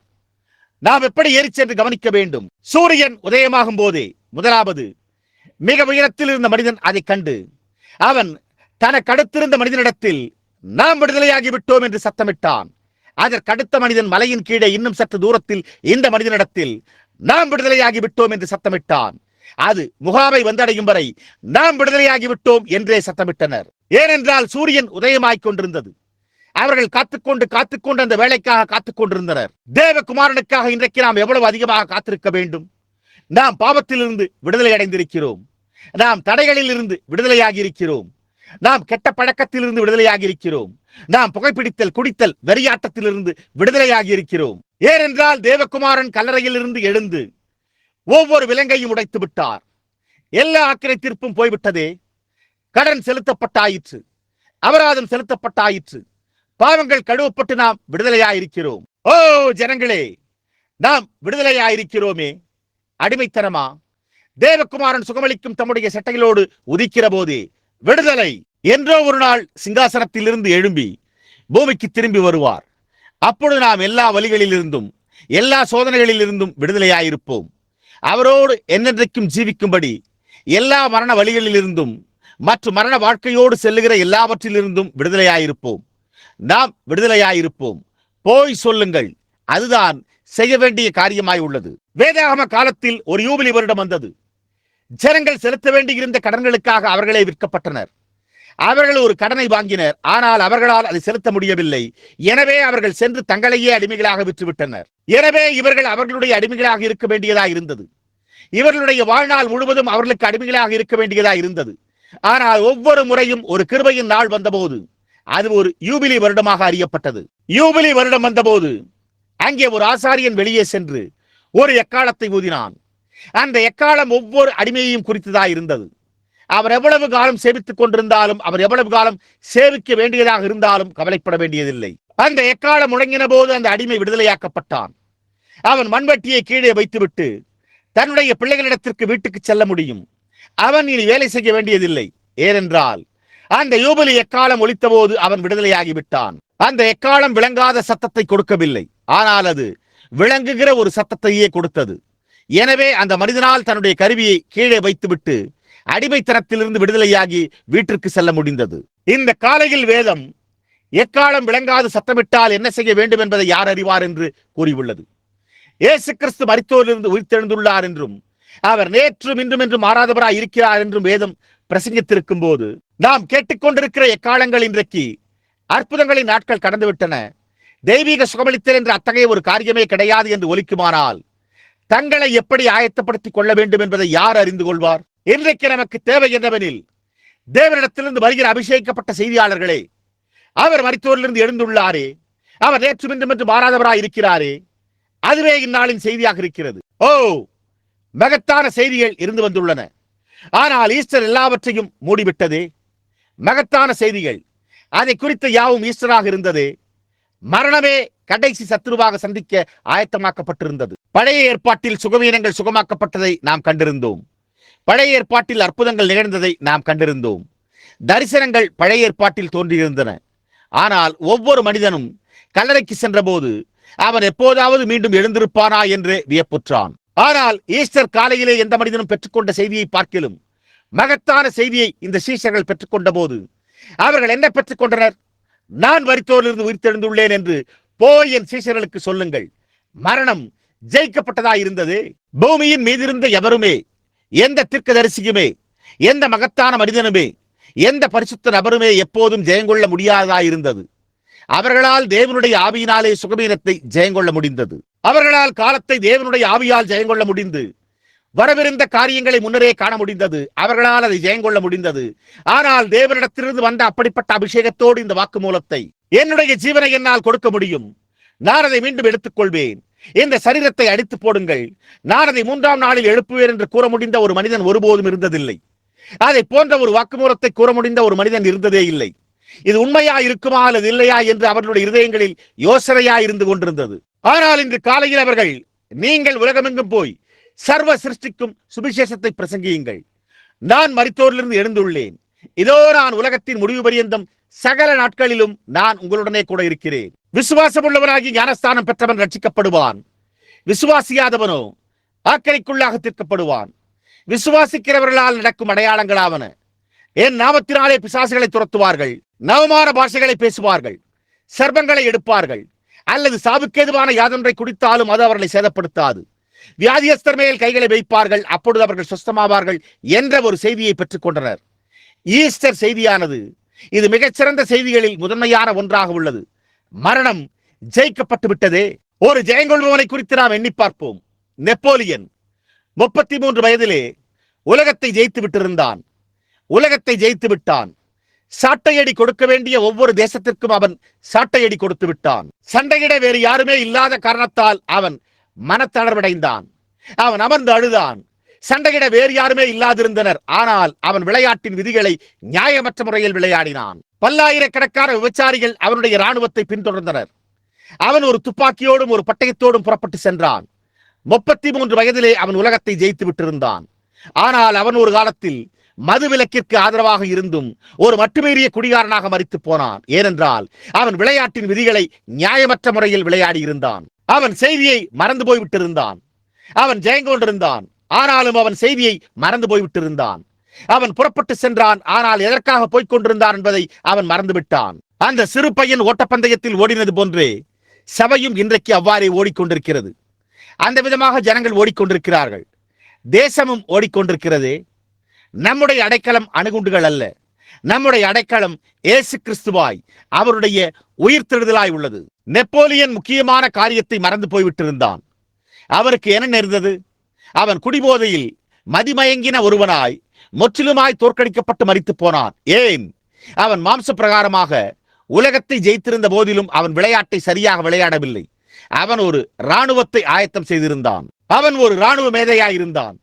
அவன் ஒவ்வொரு தேசத்தையும் கைப்பற்றி செய்த காரியங்களை, அதாவது அவன் எந்த மனிதனும் எப்போதும் செய்ய முடியாததாயும் அல்லது அவனைப் போல் எப்போதும் செய்யாததுமாயிருந்தது. ஆனால் உண்மையான செய்தி என்னவாய் இருந்தது என்பதை அவன் மறந்து போய் விட்டிருந்தான். அவன் அதை கைப்பற்றி விட்டிருந்தான். தன்னுடைய இராணுவ பலத்தையும் பெற்றிருந்தான். ஆனால் கர்த்தருடைய பலத்தையோ அவன் மறந்து போய்விட்டிருந்தான். கர்த்தருடைய பலன் நம்முடைய ஆறுதலாய் உள்ளது. நமக்கு வேறெந்த பலனும் கிடையாது. எனக்கு வேறெந்த அடைக்கலமும் கிடையாது. வேறொன்றும் இல்லையே. தேவனே இரக்கமாயிரும், என் ஜீவனை ஏற்றுக்கொள்ளும். ஆனால் என் பலன் எங்கிருந்து வருகிறது என்று நான் ஒருபோதும் மறந்து போகாதிருக்கட்டும். அது கர்த்தரிடத்திலிருந்து வருகிறதே. உலகத்தின் அருமையான காரியங்களை நான் விரும்புகிறதில்லை. எனக்கு இயேசு வேண்டும். எனக்கு அவருடைய உயிர்த்தெழுதல் என்னுடைய ஜீவியத்தில் எரிந்து கொண்டிருக்க வேண்டும். இயேசு கிறிஸ்து 33 வயதிலிருந்து எவ்வளவு வித்தியாசமாக இருந்தார். 33 வயதிலே இயேசு எல்லாவற்றையும் சொந்தமாக கொண்டிருந்தார். அவர் உலகத்தை உண்டாக்கினார். அவர் உலகத்தில் இருந்தார். உலகமோ அவரை அறியவில்லை. அவர் ஒருபோதும் தனக்கென்று எந்த புகழையும் ஏற்படுத்திக் கொள்ளவில்லை. அவர் எந்த இராணுவ மனிதரையும் சேர்த்துக் கொள்ளவில்லை. அவர் எந்த சபைகளையும் ஒருபோதும் ஸ்தாபிக்கவில்லை. அவர் தனக்காக எந்த பெரிய பெயர்களையும் ஏற்படுத்திக் கொள்ளவில்லை. அவர் ஒருபோதும் எந்த கோட்பாட்டு பட்டங்களோடும் வேத சாஸ்திரம் போன்றவற்றோடு பெருமை பாராட்டிக் கொண்டு வரவில்லை. அவர் எந்த ஒரு வேதசாஸ்திர பள்ளிக்கும் எப்போதும் சென்றதாக அவரை குறித்து ஒருபோதும் பதிவு ஏதுமில்லை. ஆனால் அவர் தேவனை உடையவராயிருந்தார். அவர் தேவனை உடையவராயிருந்தார். 33 வயதிலே நரகத்திலிருந்து வெளியே வந்து மாட்டிக்கொண்ட ஒவ்வொரு பிசாசையும் அவர் ஜெயித்தார். அவர் சுகவீனத்தை ஜெயித்தார். அவர் மூடநம்பிக்கைகளை ஜெயித்தார். அவர் பிசாசுகளை ஜெயித்தார். அவர் மரணத்தை ஜெயித்து விட்டிருந்தார். அவர் சிலுவையில் மரித்த போது அவர் நரகத்தின் பாதாள குழிக்குள் இறங்கி நரகத்தை ஜெயித்தார். ஈஸ்டர் காலையிலே அவர் கல்லறையை ஜெயித்தார். ஏன்? அவர் செய்தியோடு ஓடி விளையாட்டின் விதிகளை சரியாக விளையாடினார். அவர் அவ்வாறு இருந்து அவர் போய்விட்டாரே, போங்கள், தேவன் அவரை அனுப்பினார். அவருக்கு சொல்லும்படி அவர் ஒரு செய்தியை உடையவராய் இருந்தார். தேவன் அவருக்கு அளித்த செய்தியோடு அவர் சாத்தானின் வல்லமைகளை ஜெயங்கொண்டார். அவர் சுகவீனத்தை ஜெயங்கொண்டார். அவர் மரணத்தை ஜெயித்தார். அவர் நரகத்தை ஜெயித்தார். அவர் கல்லறையை ஜெயித்தார். ஏன்? அவர் சென்று விட்டாரே. போய் சொல்லுங்கள், பிதாவானவர் செய்யும்படி எனக்கு காண்பிக்கிறதையே நான் எப்பொழுதும் செய்கிறேன். அவர் என்னை செய்யும்படி சொல்கிறதை தவிர வேறு எதையும் நான் செய்கிறதில்லை. அதன் பின்னர் அவர் மரிப்பதற்கு முன்பு அவர், பிதா என்னை அனுப்பியிருக்கிறது போல நானும் உங்களை அனுப்புகிறேன் என்று இதை கூறினார். ராணுவ பலத்தால் மனிதர்களை சேர்க்கக்கூடாது. யார் ஜனாதிபதியாக இருப்பார் என்பதில் உங்களுடைய நேரத்தை செலவழிக்க கூடாது. அது அவசியமாக இருக்கலாம், ஆனால் இதில் அது அவசியமல்ல. உலகம் போய்விட்டது. இயேசு கிறிஸ்து மரித்தோரிலிருந்து உயிர்த்தெழுந்தார். அவர் நேற்று இன்று மாறாதவராய் இருக்கிறார் என்ற ஒரு செய்தியை நாம் பெற்றிருக்கிறோம். நேற்று ஒரு சிறிய நீதிமன்ற அறையில் சரியில்லாத ஏதோ ஒரு காரியத்தை அவர்கள் என்னிடம் கூற முயற்சித்துக் கொண்டிருந்தனர். அப்பொழுது நான் ஒரு வஞ்சகன் அல்ல, நான் நேர்மையானவன், உண்மையை தவிர வேறெதையும் உங்களால் இனிமேல் என்னிடம் கூற முடியாது என்றேன். ஒரு குறிப்பிட்ட மனிதன் என்னோடு இருந்தான். ஒரு மனிதன் அந்த விதமாக என்னிடத்தில் பேசினால் நான் ஒரு புத்தகத்தை அவனிடத்தில் வீசுவது போல உணர்வேன் என்றான். அப்பொழுது நான், இல்லை ஐயா, இல்லை, அது சரியல்ல, அதை அணுகுவதற்கான வழி அதுவல்ல, அது சரியல்ல என்றேன். அதற்கு அவர், பாருங்கள், இந்த காரியங்கள் ஏன் தொடர்ந்து நடக்கின்றன என்று உங்களுக்கு தெரியாதா? நீங்கள் ஏன் இதை அங்கு செய்யவில்லை என்று கேட்டார். அப்பொழுது நான், இயேசு கிறிஸ்துவை சேவிப்பதில் நான் என் நேரத்தை செலவிடுகிறேன் என்றேன். ஓ தேவனே, ஓ ஜனங்கள் குருடாயிருக்கிறபடியால் அதை காண முடியவில்லையே. பிதாவானவர் என்னை அனுப்பினது போல பிதா அவரை அனுப்பினார். அவர் சென்றார். அவர் ஜனங்களிடத்தில் சொல்ல ஒரு செய்தியை உடையவராயிருந்தார். மரண வேளையில் அவர் மரணத்தை ஜெயித்தார். அவர் நரகத்தை ஜெயித்தார். அவர் கல்லறையை ஜெயித்தார். பிதாவானவர் என்னை செய்தியோடு அனுப்பியது போல நானும் உங்களை செய்தியோடு அனுப்புகிறேன். சபைகளை, ஸ்தாபனங்களை கட்டுவதல்ல, ஆனால் நீங்கள் உலகமெங்கும் போய் பரிசுத்த ஆவியின் வல்லமையை கிரியை மூலம் காண்பியுங்கள். விசுவாசிக்கிறவர்களால் நடக்கும் அடையாளங்களாவன.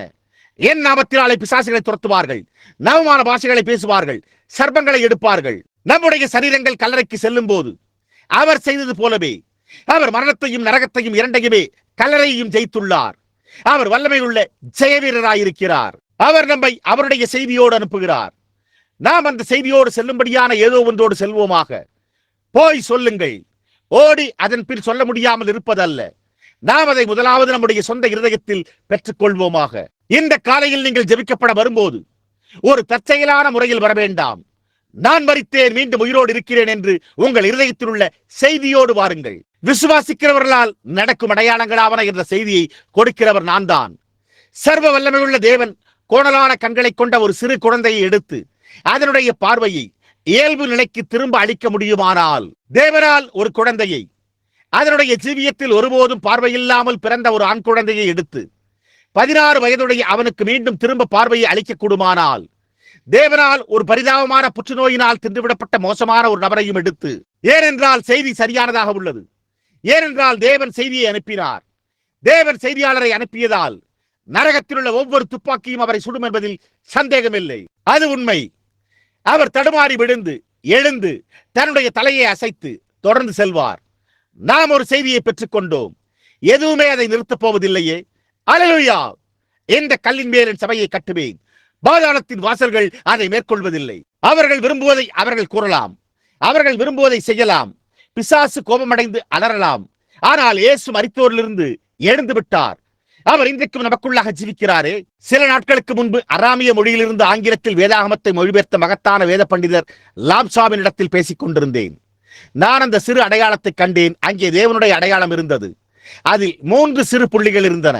அப்பொழுது நான், வேத பண்டிதர் லாம்சா, அது என்ன என்று கேட்டேன். அதற்கு அவர், அது 3 தன்மைகளோடு உள்ள தேவன் என்றார். அப்பொழுது நான், பிதா, குமாரன், பரிசுத்தாவி என்பது போல தேவன் 3 உத்தியோகங்களில் ஜீவிக்கிறார் என்று நீர் பொருட்படுத்தி கூறுகிறீரா என்று கேட்டேன். அவர் எழுந்து என்னை பார்த்தபோது அந்த யூதனுடைய கண்களில் கண்ணீர் வர, அப்போது அவர், சகோதரன் பிரணாமே, நீர் அதை விசுவாசிக்கிறீரா என்று கேட்டார். அதற்கு நான், என்னுடைய முழு இருதயத்தோடு அதை விசுவாசிக்கிறேன் என்றேன். அப்பொழுது அவர் தன்னுடைய கரங்களை என்மேல் சுற்றி போட்டுக்கொண்டு, நடைபெற்றுக் கொண்டிருக்கிற மகத்தான காரியங்களையும் மற்றும் நீங்கள் செய்து கொண்டிருந்த அடையாளங்களையும் நான் கண்டபோது நான் வியப்புற்றேன் என்று கூறினார். மேலும் அவர், நீங்கள் ஒரு தீர்க்கதரிசி என்று அவர்கள் என்னிடம் கூறினார்கள், ஆனால் இப்போது வரை நான் நம்பவில்லை.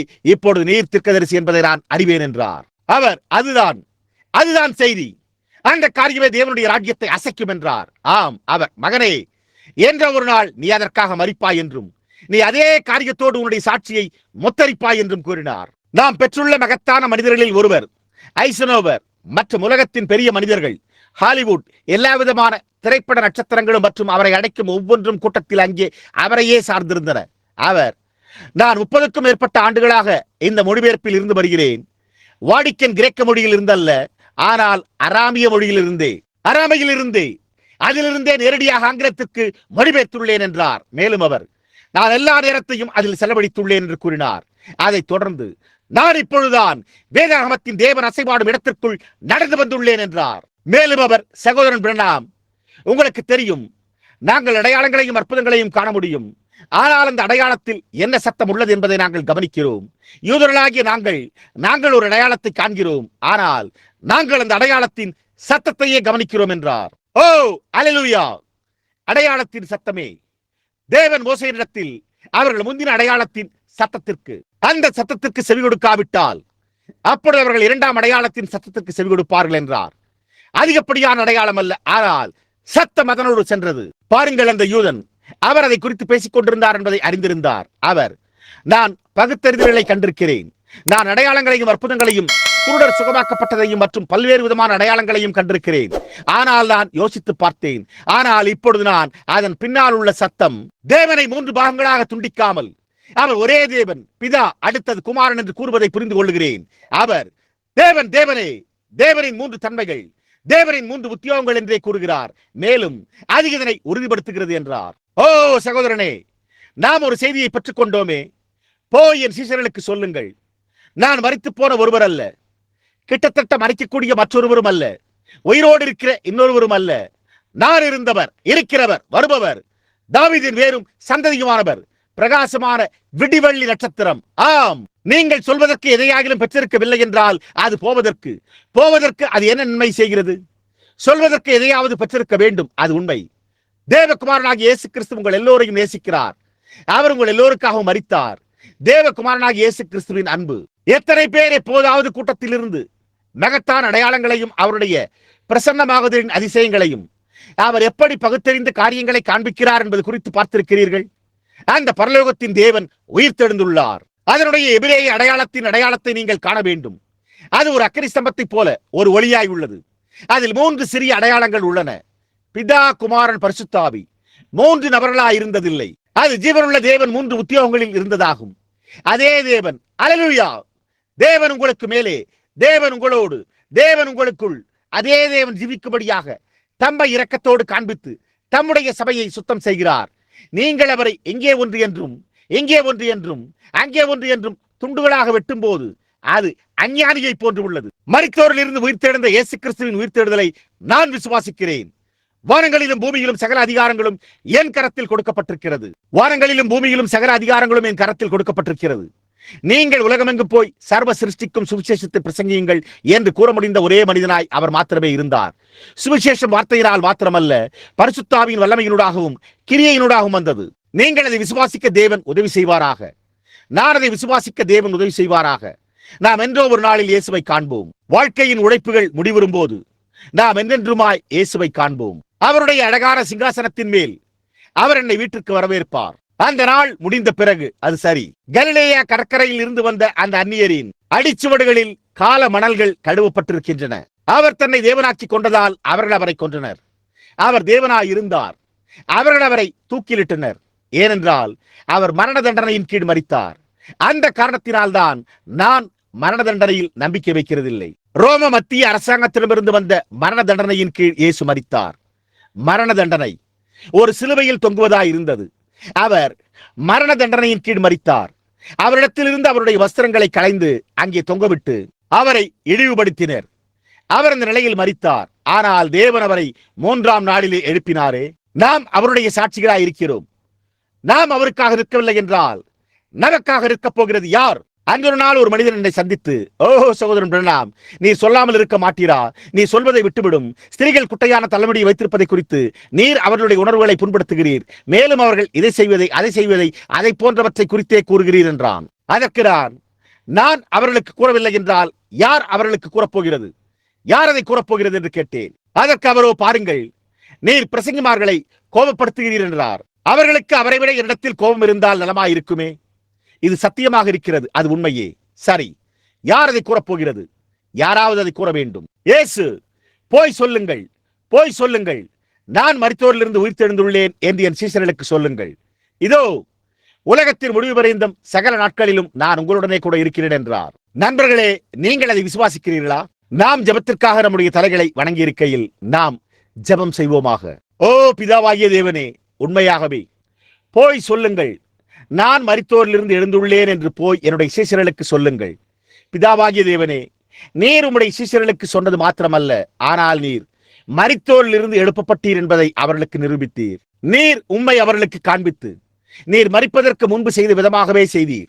1900 ஆண்டுகள் வந்து போயிருந்தும் கர்த்தாவே, செய்தியோ இன்னமும் கொழுந்து விட்டு எரிகிறது. அது சீஷர்களோடு இருந்தது போலவே இன்றைக்கு எங்களுடைய இருதயங்களில் பிரகாசமாயும் கொழுந்து விட்டு எரிந்து கொண்டு இருக்கிறது. ஏனெனில் உயிர்த்தெழுந்த கர்த்தர் முன்பு செய்த காரியங்களை எங்களுக்கு மத்தியில் செய்கிறதை நாங்கள் காண்கிறோம். அவர் மரித்தோரிலிருந்து உயிர்த்தெழுந்துள்ளார் என்பதை நாங்கள் அறிவோம். உயிர்த்தெழுதல் எங்களுக்கு அதிகமாகவே பொருள்படுகிறது. ஏனென்றால் நாங்கள் அவருடைய உயிர்த்தெழுதலின் ஐக்கியத்தில் இணைந்து அனுபவித்துள்ளோம். நாங்கள் கெட்ட குமாரனைப் போல ஒரு காலத்தில் பாவத்திலும் அக்கிரமத்திலும் மரித்திருந்தோம். ஆனால் இப்பொழுது நாங்கள் கிருபையை கண்டடைந்துள்ளோம். தேவன் எங்களுடைய பாவங்களை எங்களுக்கும் மன்னித்திருக்கிறார். அவர் பிதாவாகி ஆபிரகாமுக்கு செய்தது போல அவர் எங்களை ஏற்றுக்கொண்டார் என்பதை உறுதிப்படுத்தும்படிக்கு அவர் எங்களுக்கும் கூட முத்திரையை அளித்திருக்கிறார். பிதாவாகிய ஆபிரகாம் தேவனை விசுவாசித்தான் என்று அவன் கூறினான். ஆனால் அவன் அவரை விசுவாசித்தான் என்பதற்கு ஒரு உறுதிப்படுத்துதலாக அவர் அவனுக்கு விருத்த சேதன முத்திரையை அளித்தார். இப்பொழுது பிதாவே, இன்றைக்கு நாங்கள் பரிசுத்த ஆவியினால் விருத்த சேதனம் பண்ணப்பட்டிருக்கிறோம். உலகத்தில் எல்லா காரியங்களும் கடந்து போய்விட்டன. எங்களுக்கு ஒரு குறிக்கோள் உள்ளது, அது உம்மை சேவிப்பதே. எங்களுக்கு ஒரு வாஞ்சை உண்டு, உம்முடைய சீஷராய் இருக்கும்படி உம்மை நேசிப்பதே. இப்பொழுதும் கர்த்தாவே, இந்த சிறிய கோர்வையற்ற செய்தியை ஒவ்வொரு இருதயத்திற்கும் நீர் உறுதிப்படுத்த வேண்டும் என்று நான் ஜெபிக்கிறேன். அவர்கள் இதை தவறவிடாதிருக்கட்டும். நீர் நேற்றும் இன்றும் என்று மாறாதவராய் இருக்கிறீர் என்றும், நீர் இங்கே இருக்கிறீர் என்றும், நீர் மரித்தோரிலிருந்து உயிர்த்தெழுந்து விட்டீர் என்றும் அவர்கள் காணட்டும். ஆவியும் சரீரமும் இரண்டாம் வருகையில் மீண்டும் ஒன்றாக இணையும் வரையில் அவ்வாறே காண்பார்களாக. பிதாவே, இந்த காலையில் இங்கே வியாதியா இருக்கிறவர்களுக்காக நான் ஜெபிக்கிறேன். நான் இப்பொழுது இந்த ஈஸ்டர் காலையில் இல்லை, ஒதுக்கி வைக்கப்படவில்லை, ஆனால் ஒரு நிமிடம் ஒதுக்கி வைத்தேன். நீர் எனக்கு அளித்துள்ள வரங்களை, அத்தகைய பகுத்தறிதலை ஒருபுறமாக ஒதுக்கி வைத்துள்ளேன். உலகத்தில் தேசங்களினூடாக நான் முன்னும் பின்னும் சென்று வந்திருக்கிறேன். கர்த்தாவே, அவர்கள் யாவரும் அதை அறிந்திருக்கிறார்கள்.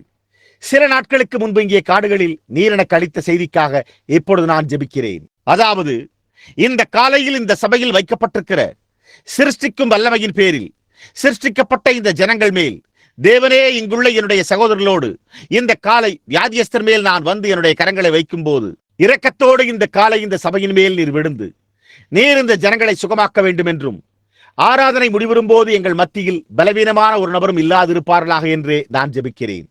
அவர்கள் ஒவ்வொருவரும் ஆசீர்வதிக்கப்பட்டு சுகமடைவார்களாக. கர்த்தாவே, எங்களுக்காக நாங்கள் கிரியை செய்யக்கூடியது ஒன்றுமே இல்லை என்பதை நாங்கள் உணர்கிறோம். அது எளிமையான குழந்தையை போன்ற விசுவாசத்தோடு விசுவாசிப்பதாகும். வியாதியஸ்தரை சுகமாக்கும்படியான வல்லமை சீஷர்களுக்கு கொடுக்கப்பட்ட பிறகு அவர்கள் புறப்பட்டு சென்று காக்காய் வலிப்புடைய நோயில் தோற்கடிக்கப்பட்டதை நாங்கள் காண முடிகிறது. ஒருவேளை அவர்கள் மேலும் கீழுமாக குதித்துக் கொண்டும் கூச்சலிட்டுக் கொண்டும் சத்தமிட்டுக் கொண்டும் அந்த பிசாசை வெளியேற்ற முயற்சித்துக் கொண்டிருந்தனர். ஆனால் அவன் இயேசுவை சந்தித்த போது, ஓஹோ, எவ்வளவு வித்தியாசம்! அவர், பொல்லாத ஆவியை அவனை விட்டு வெளியே வா என்றார். என்ன ஒரு வித்தியாசம்! ஓ, அது ஒரு அப்போஸ்தலன் அல்ல என்பதை அவன் அறிந்திருந்தான். அது கர்த்தராகி அவராயிருந்தது. அந்த ஆவி அந்த பையனை அலகழித்து தரையிலே வீசியது. ஆனால் இயேசு அவன் மரிக்கவில்லை. அவனை அழைத்து சென்று அவனுக்கு கொஞ்சம் ஆகாரம் கொடுங்கள் என்றார். அந்த பொல்லாத ஆவி போய்விட்டிருந்தது. ஓ இயேசுவே, தேவகுமாரனாகிய நீர் மீண்டுமாய் வந்து உம்முடைய சபையை சுதந்திரமாக முழுமையாக வல்லமை வாய்ந்ததாக அபிஷேகியும். உயிர்த்தெழுந்த இயேசுவின் ஜீவனுள்ள ஆவியானது இந்த காலை எதிர்த்து பேசுகிற ஒவ்வொருவரையும் நாங்கள் வெட்கமடைய செய்யும்படி இந்த சபையை ஒரு புதிய விசுவாசத்திற்குள்ளாக, வல்லமைக்குள்ளாக, விசுவாசத்தின் வல்லமைக்குள்ளாக உயிர்த்தெழ செய்வதாக. கர்த்தாவே, இதை அருளும். எந்த ஜனங்களை எல்லாம் உம்மிடத்தில் ஒப்புவித்து எங்களுடைய கர்த்தராகிய இயேசு கிறிஸ்துவினூடாக நீர் அவர்களை ஆசீர்வதித்து அவர்களுடைய ஆத்துமாக்களுக்கு ரட்சிப்பை அளித்து அவர்களுடைய சரீரங்களை சுகப்படுத்த வேண்டும் என்று வேண்டிக் கொள்ளுகிறேன். நம்முடைய தலைகள் வணங்கியிருப்பதோடு நான் கேள்வி கேட்கப் போகிறேன். ஒரு கிறிஸ்தவராய் இல்லாத எவரேனும் இங்கிருந்து இப்பொழுது ஜெபத்தில் நினைவு கூறப்பட வேண்டும் என்று விரும்பி, சகோதரன் பிரணாம் ஜெபியுங்கள் என்று கூற விரும்புகின்றீர்களா? அங்குள்ள உம்மை தேவன் ஆசீர்வதிப்பாராக. வேறு யாராவது, நான் ஒரு கிறிஸ்தவன் அல்ல, இயேசு மரித்தோரிலிருந்து எழுந்து விட்டார் என்ற செய்தியை நான் கேள்விப்பட்டிருக்கிறேன், ஆனால் உண்மையாகவே அது எனக்கு தெரியாது, அவரின் இருதயத்தில் ஒருபோதும் எழுந்திருக்கவில்லை. எனக்கு திருப்தி இல்லை, நானும் கூட வியாதியாக இருக்கிறேன். நான் ஒரு ஜெப வரிசையினூடாக சென்று திரும்பி வந்து மற்றொன்றினூடாக சென்று திரும்பி வந்து மற்றொன்றினூடாக செல்வேன். நான் சபை விட்டு சபைக்கு, இடம் விட்டு இடம் செல்வேன். அதுவல்ல இது. இது அவரை விசுவாசிப்பதாய் உள்ளது. அவர் மரித்தோரிலிருந்து எழுந்து விட்டார். அதுவே இதை தீர்க்கிறது. வேறு யாரேனும் உங்களுடைய கரத்தை உயர்த்துவீர்களா? சொல்லுங்கள். தேவன் உங்களை ஆசீர்வதிப்பாராக.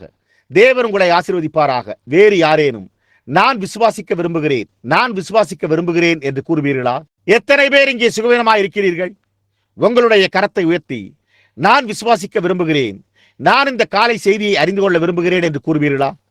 தேவன் உங்களை ஆசீர்வதிப்பாராக. அது அருமையானது. ஆம் மகனே, தேவன் உன்னை ஆசீர்வதிப்பாராக. நல்லது, சரி.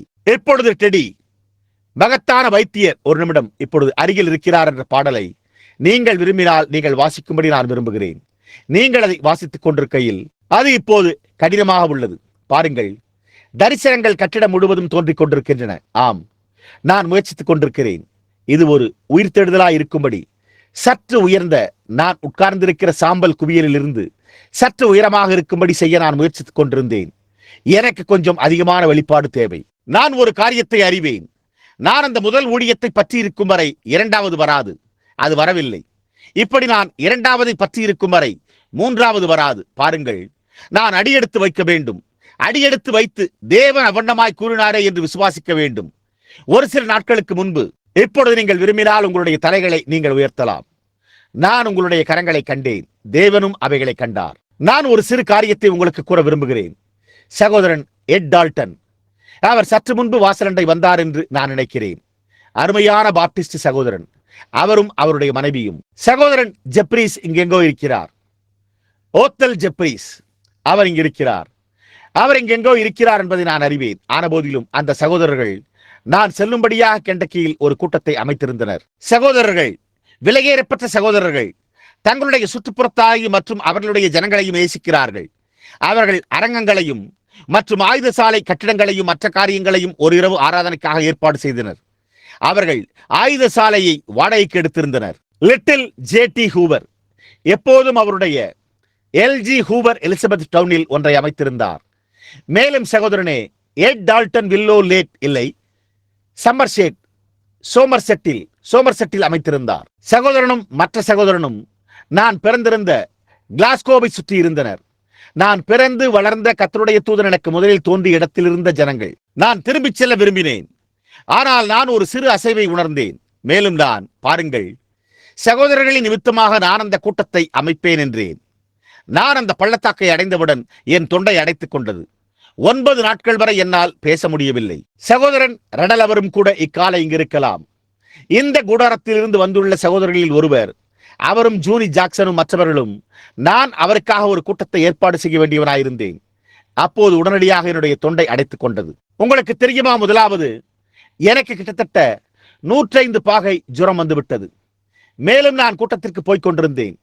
முதலாவது மேலும் மருத்துவர் ஸ்கோன் என்னிடம் சொன்னார். நான் என்னுடைய தொண்டை கரகரப்பாய் உள்ளது என்றேன். அப்பொழுது அவர், குரல் வளையை தளர்த்த நான் உங்களுக்கு ஏதாவது தருகிறேன், நீங்கள் போய் பிரசங்கம் செய்யுங்கள் என்றார். அவர் எனக்கு கொடுத்த மற்ற ஏதோ ஒன்றை நான் எடுத்துக்கொண்டேன். மேலும் அது என்னவா இருந்தது என்றால், அது எலும்பு உட்புழை நீர் சேர்க்கையை இழுத்து அதை அடைத்து விட்டது. அப்பொழுது நான் அதிக அனல் கொண்ட காய்ச்சலோடு 9 நாட்களாக படுக்கையில் படுத்திருந்தேன். இங்குள்ள என்னுடைய சகோதரர்களில் அநேகர் என்னிடம் வந்தனர். அநேக பிரபலமான சகோதரர்கள் வந்து எனக்காக ஜெபித்தனர். இதோ சகோதரன் கிரஹாம் ஸ்னெல்லிங் வந்தார். இதோ சகோதரன் ரெடல் வந்தார். இந்த எல்லா சகோதரர்களும் இங்கே ஒன்று கூடி ஜெபித்து மற்ற எல்லாவற்றையும் செய்தனர். நானும் ஜெபித்தேன். முடிந்தவரை முயற்சித்தேன். மெல்ல கூட பேச முடியவில்லை. அப்பொழுது நான் இதெல்லாம் எதை குறித்தது என்று யோசித்தேன். என்னுடைய அருமையான மனைவி அங்கு அமர்ந்து கொண்டு அவளும் மற்றவர்களும் எனக்காக ஜெபித்துக் கொண்டிருந்தனர். அப்படியே அதே நிலையில் இருந்து கொண்டிருந்தது. எனவே அவர்களால் புரிந்து கொள்ள முடியவில்லை. இப்பொழுது நான் உட்கொள்ளும்படி அவர் எனக்கு சில மருந்துகளை கொடுத்தார். ஆனால் நான் அதை எடுத்துக்கொள்ளவில்லை, ஏனென்றால் அது மயக்க மருந்தாக இருந்தது. அதன் பின்னர் நான் அதை அப்படியே விட்டுவிட்டேன். மேலும் நான், கர்த்தாவே நிச்சயமாகவே என்றே நான் தொடர்ந்து சிந்தித்துக் கொண்டிருந்தேன். அதன் பின்னர் கூட்டங்கள் அனைத்து முடிவடைந்த பின்னர் ஒரு திங்கட்கிழமை, அதாவது கடைசி கூட்டம் சனிக்கிழமை என்று நடக்க வேண்டியதாக இருந்தது. அப்பொழுது நான் நினைக்கிறேன், அதன் பின்னர் திங்கட்கிழமை நான் எழுந்திருக்க முயற்சி செய்தேன். நான் மிகவும் பலவீனமாயிருந்தேன். என்னால் அறைக்குள்ளாக கூட செல்ல முடியவில்லை. நான் கீழே அமர்ந்து கொண்டேன். உங்களுக்கு தெரியுமா, தேவன் என்னை கடித்துள்ள மனைவிக்காக நான் மிகவும் நன்றியுள்ளவனாக இருக்கிறேன். சகோதரர்களே, நீங்கள் அவ்வாறு இருக்கவில்லையா? ஒரு உண்மையான மனைவி, ஒரு உண்மையான துணையாயிற்றே. நான் அமர்ந்து கொண்டேன்.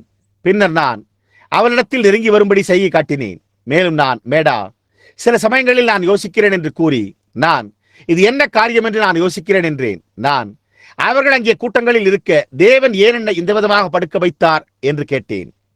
மேலும் நான் அது ஏன் என்று கேட்டேன். நான் தொடர்ந்து, சில நேரங்களில் அவர் என்னையும் கூட அழைத்தாரா என்று நான் யோசிக்கிறேன் என்றேன். அப்பொழுது அவள், நீர் உம்மை குறித்து வெட்கப்படவில்லையா என்று கேட்டாள். பார்த்தீர்களா?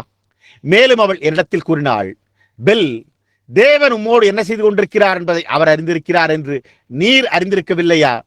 சற்று அமைதியாயிரும் என்று கூறினாள். அதனால் நான் உள்ளே சென்றேன். அந்த விதமாக சற்று என்னை கடிந்து கொண்டாள். உங்களுக்கு தெரியுமா? எனவே நான் உள்ளே சென்று படுக்கையில் படுத்துக் கொண்டேன். அவள் படுக்கை விரிப்புகளை மாற்ற உள்ளே வந்தாள். அவள் தன்னுடைய கரங்களில் இருந்த அந்த படுக்கை விரிப்புகளை மாற்றிவிட்டு வெளியே புறப்பட்டு சென்றபோது நான் நோக்கி பார்த்தேன். அங்கே நான் ஒரு பழைய, ஒரு மகத்தான பெரிய ஆயுத சாலை கட்டிடத்தை கண்டேன். சூரியன் பிரகாசிக்க, தரையின் மேல் வெளிச்சம் பட, ஒளிக்கதிர்கள் சிதறும்படி சூரியனோ பரலோகத்திலிருந்து பிரகாசித்தது. அங்கே 3 ஸ்திரீகளும் ஒரு புருஷனும் வந்திருந்தனர். அவர்கள் சிறியது போல ஒரு விதமான சுடுகின்ற சிறிய துப்பாக்கிகள் போன்றவற்றை வைத்திருந்தனர். ஆனால் அவரோ, அது ஆணிகளை பதிக்கிறது என்றார். மேலும் அவர், நாங்கள் இந்த துண்டுகளை நீர் வைத்துக் கொள்ளும் சகோதரன் பிரணாம், நாங்கள் இந்த ஆயுத கிடங்கை உங்களுக்காக திரும்ப கட்டித் தருவோம் என்றார். அப்பொழுது நான், சரி, நான் அதை செய்வேன் என்றேன். ஆனால் ஏதோ ஒன்று அதை செய்யாதே என்றது. பாருங்கள், இந்த விதமாக அதை கட்டுவதற்கு, இந்த விதமாக ஒரு துண்டை எடுப்பதற்கு கீழே வந்தேன். அப்பொழுது ஒரு சத்தம் என்னிடத்தில் பேசி, இப்பொழுது உன்னை திரும்ப அழைத்து செல்ல அவர்கள் வழியில் வந்து கொண்டிருக்கின்றனர், நீ அதை நம்ப வேண்டாம் என்றது. மேலும் அவர்கள் எப்பொழுதுமே மிகவும் உத்தமமானவர்கள். அவர்கள் கர்த்தர் உரைக்கிறதாவது என்பதோடு உள்ளத்தில் வந்து கொண்டிருக்கிறார்கள். ஆனால் அவர்கள் தவறாக இருக்கிறார்கள் என்றது. பார்த்தீர்களா? நான் அதை குறித்து அவர்களிடத்தில் கூறின போது ஃப்ரெட்ஸ் ஆத்மனும் இங்குள்ளவர்களில் அநேகரும் அங்கிருந்தனர். 1 மணி நேரத்திற்குள் அந்த ஜனங்கள் சரியாக என்னுடைய வாசலண்டை வந்தனர். அப்பொழுது நான், அவர்கள் 3 ஸ்திரீகளும் ஒரு மனிதனும் என்றேன். அது முற்றிலும் சரியே. அவர்கள் கர்த்தர் உரைக்கிறதாவது என்பதோடு வந்தார்களா? ஆமையா, அவர்கள். அப்பொழுது நான், உண்மையாகவே அவர்களுக்கு என்ன சொல்ல வேண்டும் என்பதை நீ அறிவாய் என்றேன். உத்தமமாக தவறாயிருந்தார்கள். பாருங்கள், அருமையான ஜனங்கள், ஆனால் உத்தமமாக தவறாயிருந்தனர். பார்த்தீர்களா? அப்பொழுது நான், பாருங்கள், நான் என்ன செய்ய முடியும், நான் என்ன செய்ய வேண்டும் என்று நினைத்தேன். அதன் பிறகு மேடா உள்ளே வந்து அவள் திரும்பி சென்று விட்டாள். மேலும் சகோதரன் ஃப்ரெட்டி சென்று அந்த ஜனங்களிடத்தில் கூறினார். அதன் பிறகு கொஞ்சம் கழித்து நான் படுக்கையின் மேலிருந்து, ஏன் அந்த விதமாக அது நடக்கிறது, ஏன் என்னால் பேச முடியவில்லை, ஏன் என்னால் யாரிடத்திலும் பேச முடியவில்லை, அல்லது எதையுமே பேச முடியவில்லை என்று நான் நினைத்தேன். நான் அங்கே படுத்துக் கொண்டிருந்தேன். மேடா உள்ளே வந்து அறையை விட்டு வெளியே சென்று கொண்டிருந்தாள். அப்போது நான் பார்த்தபோது ஏதோ ஒன்று ஒரு பக்கத்தில் மினுமினுப்பதை நான் கண்டேன். நான் நோக்கி பார்த்தபோது இது என்னுடைய சுவர் திறந்திருக்க நான் இயேசுவை கண்டேன். என்னுடைய வாழ்க்கையில் ஒரு தரிசனத்தில் நான் இயேசுவை 2 முறை கண்டேன் என்று நான் கூறியதை உங்களில் எத்தனை பேர் கேட்டிருக்கிறீர்கள்? கடைசி நேரத்துக்கு முன்பு நான் அவரை மீண்டும் காண்பேன். பாருங்கள், அவரை மீண்டும் காண்பேன் என்று நான் விசுவாசித்தேன். இப்பொழுது நான் நோக்கி பார்த்தபோது அங்கிருந்த ஆகாயங்கள் நான் சுவற்றினூடாக நோக்கி பார்ப்பது போன்றே காணப்பட்டன. அங்கே வேதாகமம் இந்த விதமாக நின்று கொண்டிருந்தது. மகத்தான பெரிய வேதாகமம் ஆகாயங்களில் நின்று கொண்டிருந்தது. பாருங்கள், வேதாகமத்தை சுற்றிலும் ஏதோ ஒரு வெளிச்சம் பிரகாசித்தது. வேதாகமத்திலிருந்து உண்மையாகவே அழகான பொன்னிறமான ஒரு சிலுவை தோன்றியது. மேலும் அது இந்த விதமாக நின்றது. அதை சுற்றிலும் வெளிச்சங்கள் தோன்றிக் கொண்டிருந்தன. அந்த சிலுவையிலிருந்து அவர் நடந்து வந்தார். வேதம் சிலுவையை பிரதிபலித்தது, சிலுவை அவரை பிரதிபலித்தது. அவர் வெளியே நடந்து வந்தார். கீழே நான் இருந்த இடத்திற்கு நடந்து வந்தார். என்னால் அதை தெளிவாக பார்க்க முடிந்தது. அந்த சிலுவை அங்கே நின்று கொண்டிருந்த அவருடைய தலைமுடியை பிரதிபலிப்பதையும் அவருடைய முகத்தின் மேல் அது தொங்குவதையும் என்னால் காண முடிந்தது. அவர் அந்த விதமாக என்னை நோக்கி பார்த்து, அவர் என்னிடம், உன்னுடைய புதிய ஊழியம் உனக்கு உறுதிப்படுத்தப்படுவதற்காக நீ காத்துக் கொண்டிருக்கிறாய் என்றார். அவர், நான் அதை ஏற்கனவே உனக்கு உறுதிப்படுத்தி உள்ளேன், அது ஏற்கனவே உறுதிப்படுத்தப்பட்டு விட்டது, நீ அதை ஏற்றுக்கொள்ள வேண்டும் என்றார். புரிகிறதா? நான் நின்று 1 நிமிடம் அவருக்கு செவி கொடுத்தேன். அது என் நினைவிற்கு வந்தது. நான் அதை கேட்கவில்லை, அது அப்படியே என் நினைவுக்கு வந்தது. தன்னுடைய ஜீவியம் முழுவதும் ஒரு பாவியாய் இருந்து வருகிற ஒரு மனிதனைப் போல ஒரு வேதாகமம் உண்டு என்று அவன் அறிந்திருக்கிறான். தேவன் ஒருவர் உண்டு என்றும் அவன் அறிந்திருக்கிறான். ஆனால் அவன் ஒரு பிரசங்கத்தை கேட்கும் போது அப்போது ஏதோ ஒன்று அது நீதான் என்று சொல்லுகிறது. அதன் பின்னர் அங்கே எல்லா நேரத்திலும் இருந்து வந்த அதே வார்த்தை, அதே சமயத்தில் அது அவனுக்கு உறுதிப்படுத்தப்படுகிறது. அப்பொழுது அவன், கர்த்தாவே என்னை மன்னியும் என்று கூறுகிறான். ஆனால் அவன் தன்னுடைய ரட்சிப்பை ஏற்றுக்கொள்ளும் வரை அது எந்த ஒரு நன்மையும் செய்யாது. அதன் பின்னர் அவன் வெளியே போய் ஒரு கிறிஸ்தவனாக இருக்கிறான். அவன் எவ்வளவுதான் அழுதாலும், அவன் எவ்வளவுதான் கெஞ்சினாலும் அது ஒரு பொருட்டல்ல. அவன் அதை ஏற்றுக்கொள்ள வேண்டும். அவர் அப்போது என்னிடத்தில், நீ அதே விதமாக அதை ஏற்றுக்கொள்ள வேண்டும், நீ இதை விசுவாசிக்க வேண்டும் என்று கூறினார். தோல்வியை குறித்து நான் பயப்படுகிறேன். நான் ஒரு நிந்தையை கொண்டு வருவேன் என்றே பயப்படுகிறேன். நான் எப்பொழுதும் அதை குறித்தே பயப்படுகிறேன். கவனித்து பார்க்கிறேன். நான் தவறான காரியத்தை அழைப்பேன் என்று எண்ணுகிறேன். காரணம், நான் வேதாகமத்தின் எச்சரிப்பை ஏற்றுக்கொண்டுள்ளேன். எப்படி மோசேக்கு அந்த மகத்தான வல்லமை கொடுக்கப்பட்ட போது அவன் கண்மலையினிடத்தில் பேசுவதற்கு பதிலாக அதை அடித்து விட்டான். நான் எலியாவை குறித்து நினைத்து பார்க்கிறேன். ஏனென்றால் அவன் மொட்டை தலையனாய் சென்றபோது அவன் மொட்டை தலையனாய் இருப்பதை குறித்து அந்த சிறு பிள்ளைகள் பரிகாசம் செய்தனர். அப்பொழுது அவன் அந்த பிள்ளைகளின் மேல் ஒரு சாபத்தை கூற அவர்களில் 42 பேர் கரடிகளால் கொல்லப்பட்டனர். பாருங்கள், அது பரிசுத்த ஆவியாய் இருக்கவில்லை, ஆனால் அது கோபம் கொண்ட அந்த தீர்க்கதரிசியாய் இருந்தது. நான் அந்த எல்லா காரியங்களினூடாகவும் சென்று அதற்கு வந்துள்ளேன். அவர் அங்கு நின்று என்னிடத்தில் பேசினார். மேலும் அவர், ஆனால் நீ அநேகரோடு கூட நடக்கிறாய் என்றார். அவர், என்னோடு நடக்க நீ தனியாய் நடக்க வேண்டும் என்றார். அப்பொழுது எனக்கு புரிந்துவிட்டிருந்தது. நான் ஸ்தாபனங்களிடத்திலும் மற்ற ஒவ்வொரு காரியங்களையும் அதிகமாக பகிர்ந்து கொண்டு வருகிறேன். நீங்கள் பாருங்கள், என்ன செய்ய வேண்டும் மற்றும் என்ன செய்யக்கூடாது என்பதை உனக்கு யாராவது கூற முயற்சிக்கிறார்கள். நீ அவரை பின்பற்ற வேண்டும். இப்பொழுது மீன்களை குறித்து அவர் அளித்த தரிசனம் நினைவிருக்கும். உங்களுக்கு தெரியும், நீ பெந்தேகோஸ்தே குழந்தைகளுக்கு இயற்கைக்கு மேம்பட்ட அடையாளங்களை எப்படியும் போதிக்க முடியாது. உங்களுக்கு நினைவிருக்கும், அதுதான் காரியமாயிருந்தது. நான் இந்த புதிய செய்தியின் விளிம்பில் இருக்கிறேன். அந்த தரிசனம் என்னை விட்டு சென்றவுடனே நான் ஆமேன் கர்த்தாவே என்றேன். அங்கே நின்று கொண்டிருந்த என்னுடைய மனைவி கிட்டத்தட்ட மயக்கமடைந்தாள். நான் படுக்கையிலிருந்து குதித்தேன்.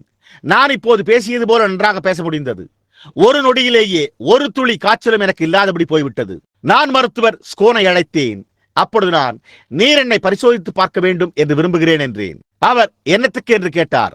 நான் அங்கு வந்தபொழுது அவர் என்னை நோக்கி பார்த்து, அவர் எலும்பு உட்புழை நீர் சேர்க்கையை பரிசோதித்து பார்த்துவிட்டு, சகோதரன் பிரணாம், என்ன சம்பவித்தது என்பதை எனக்கு சொல்லுங்கள் என்றார். அப்பொழுது நான், நீங்கள் எனக்கு நடந்ததை நம்புவீர்களா என்று கேட்டேன். அதற்கு அவர், நான் எப்படி அதை சந்தேகிக்க முடியும், அது சம்பவித்துள்ளதே என்றார். அதுதான் இதுவாகும். பாருங்கள் நண்பனே, அதுதான் இது. உங்களை ஒரு சாம்பல் குவியலின் மேல் எப்படி வைத்திருக்க வேண்டும் என்பதை தேவன் அறிந்திருக்கிறார். அவர் உங்களுக்கு செய்தியை அனுப்பி, பாருங்கள், ஏதோ ஒரு காரியத்தை செய்யும் வரை உங்களுக்கான ஏதோ ஒரு காரியத்தை எப்படி செய்ய வேண்டும் என்பதை அவர் அறிந்திருக்கிறார். இன்றைக்கு எவ்வளவு தோல்வி என்று எனக்கு தெரியாது. அண்மையில் நான் உள்ளே சென்று ஒரு வானொலி ஒலிபரப்பை கேட்டுக்கொண்டிருந்தேன். ஒரு ஊழியக்காரர் 1 கொரிந்தியர் 15 அதிகாரத்திலிருந்து உயிர்த்தெழுதலின் பேரில் பிரசங்கித்துக் கொண்டிருந்தார். அவர் உயிர்த்தெழுதலை பிரசங்கித்துக் கொண்டிருந்தார். அவர் தன்னுடைய பிரசங்கத்தை பாதியில் நிறுத்திவிட்டு, உங்களுக்கு தெரியுமா, அநேக ஜனங்கள் தோல்வியை குறித்து பயமடைந்துள்ளனர் என்று அவர் கூறினார். அவர், படைப்பெரும் தலைவர் சில வீரர்களை இழந்தபோது என்று கூறினார். அப்பொழுது அவர்கள் அவரிடத்தில் கூறினர். அவர் திருப்பி அனுப்பினார். அவருக்கு மேலும் அதிகமான பெயர்கள் தேவைப்பட்டது. அவர்கள் அவரிடத்தில் இன்னும் அதிகமான பெயர்களை அனுப்பினர். அவர் பெற்றுக்கொண்ட அவர்களும் கொல்லப்பட்டனர். அவர் மேலும் அதிகமான பேரை அனுப்பினார்.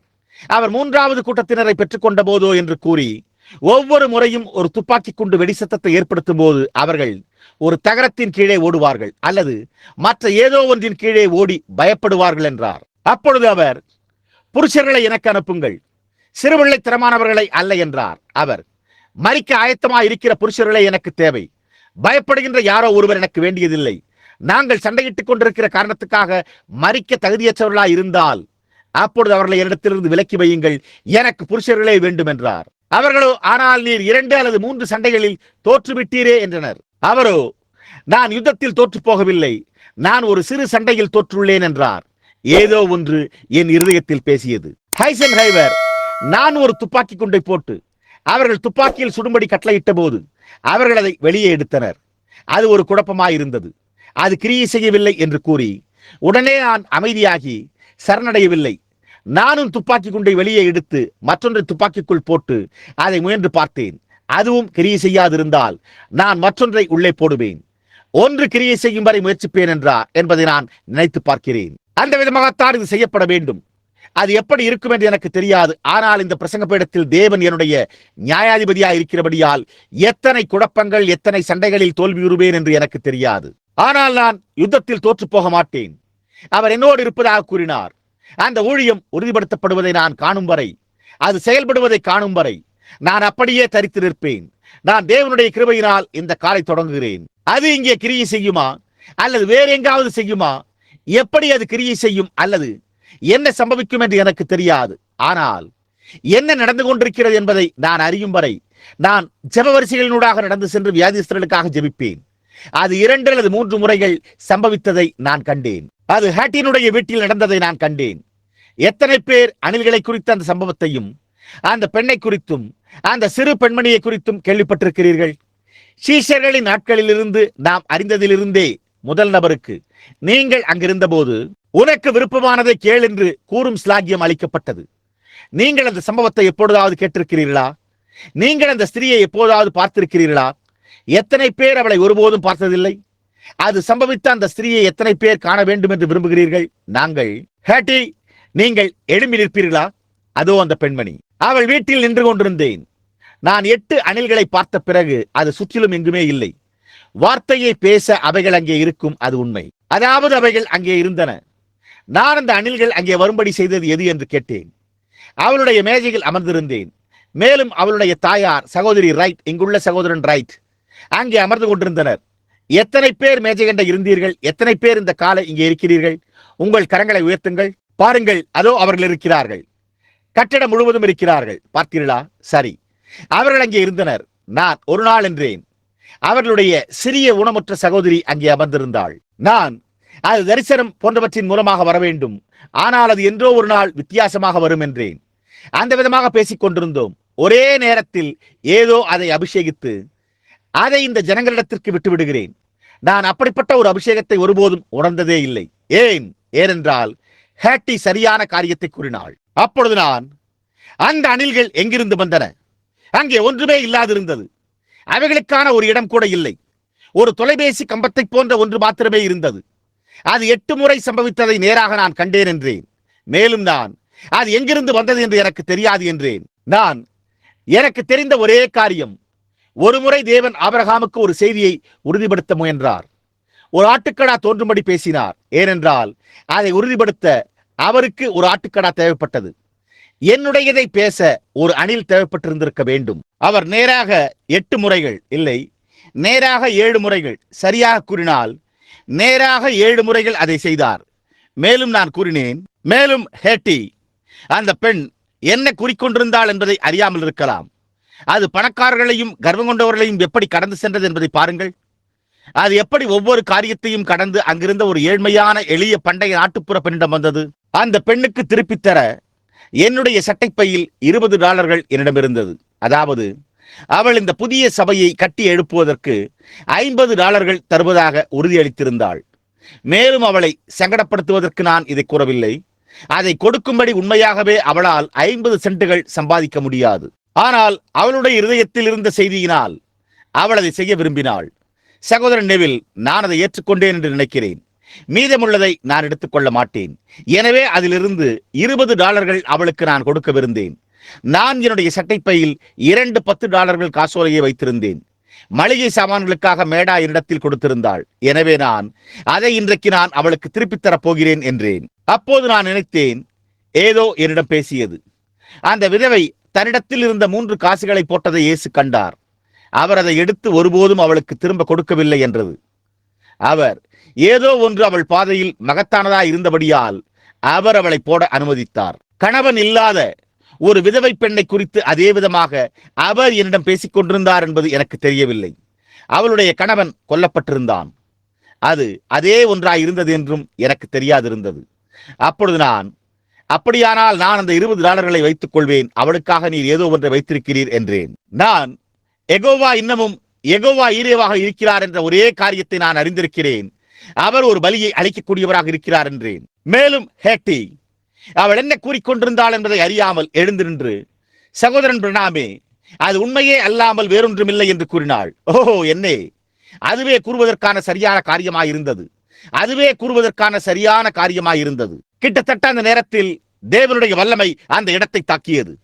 நான் அப்படிப்பட்ட அபிஷேகத்தை ஒருபோதும் உணர்ந்ததே கிடையாது. அது அவ்வாறு தாக்கிய போது நான், ஹேட்டி, கர்த்தர் உரைக்கிறதாவது, உனக்கு விருப்பமானதை கேள், அது என்னவா இருந்தாலும் எனக்கு கவலை இல்லை. உன்னுடைய இருதயத்தின் வாஞ்சையை இப்பொழுதே உனக்கு தரும்படி தேவன் எனக்கு அதிகாரத்தை அளித்திருக்கிறார்.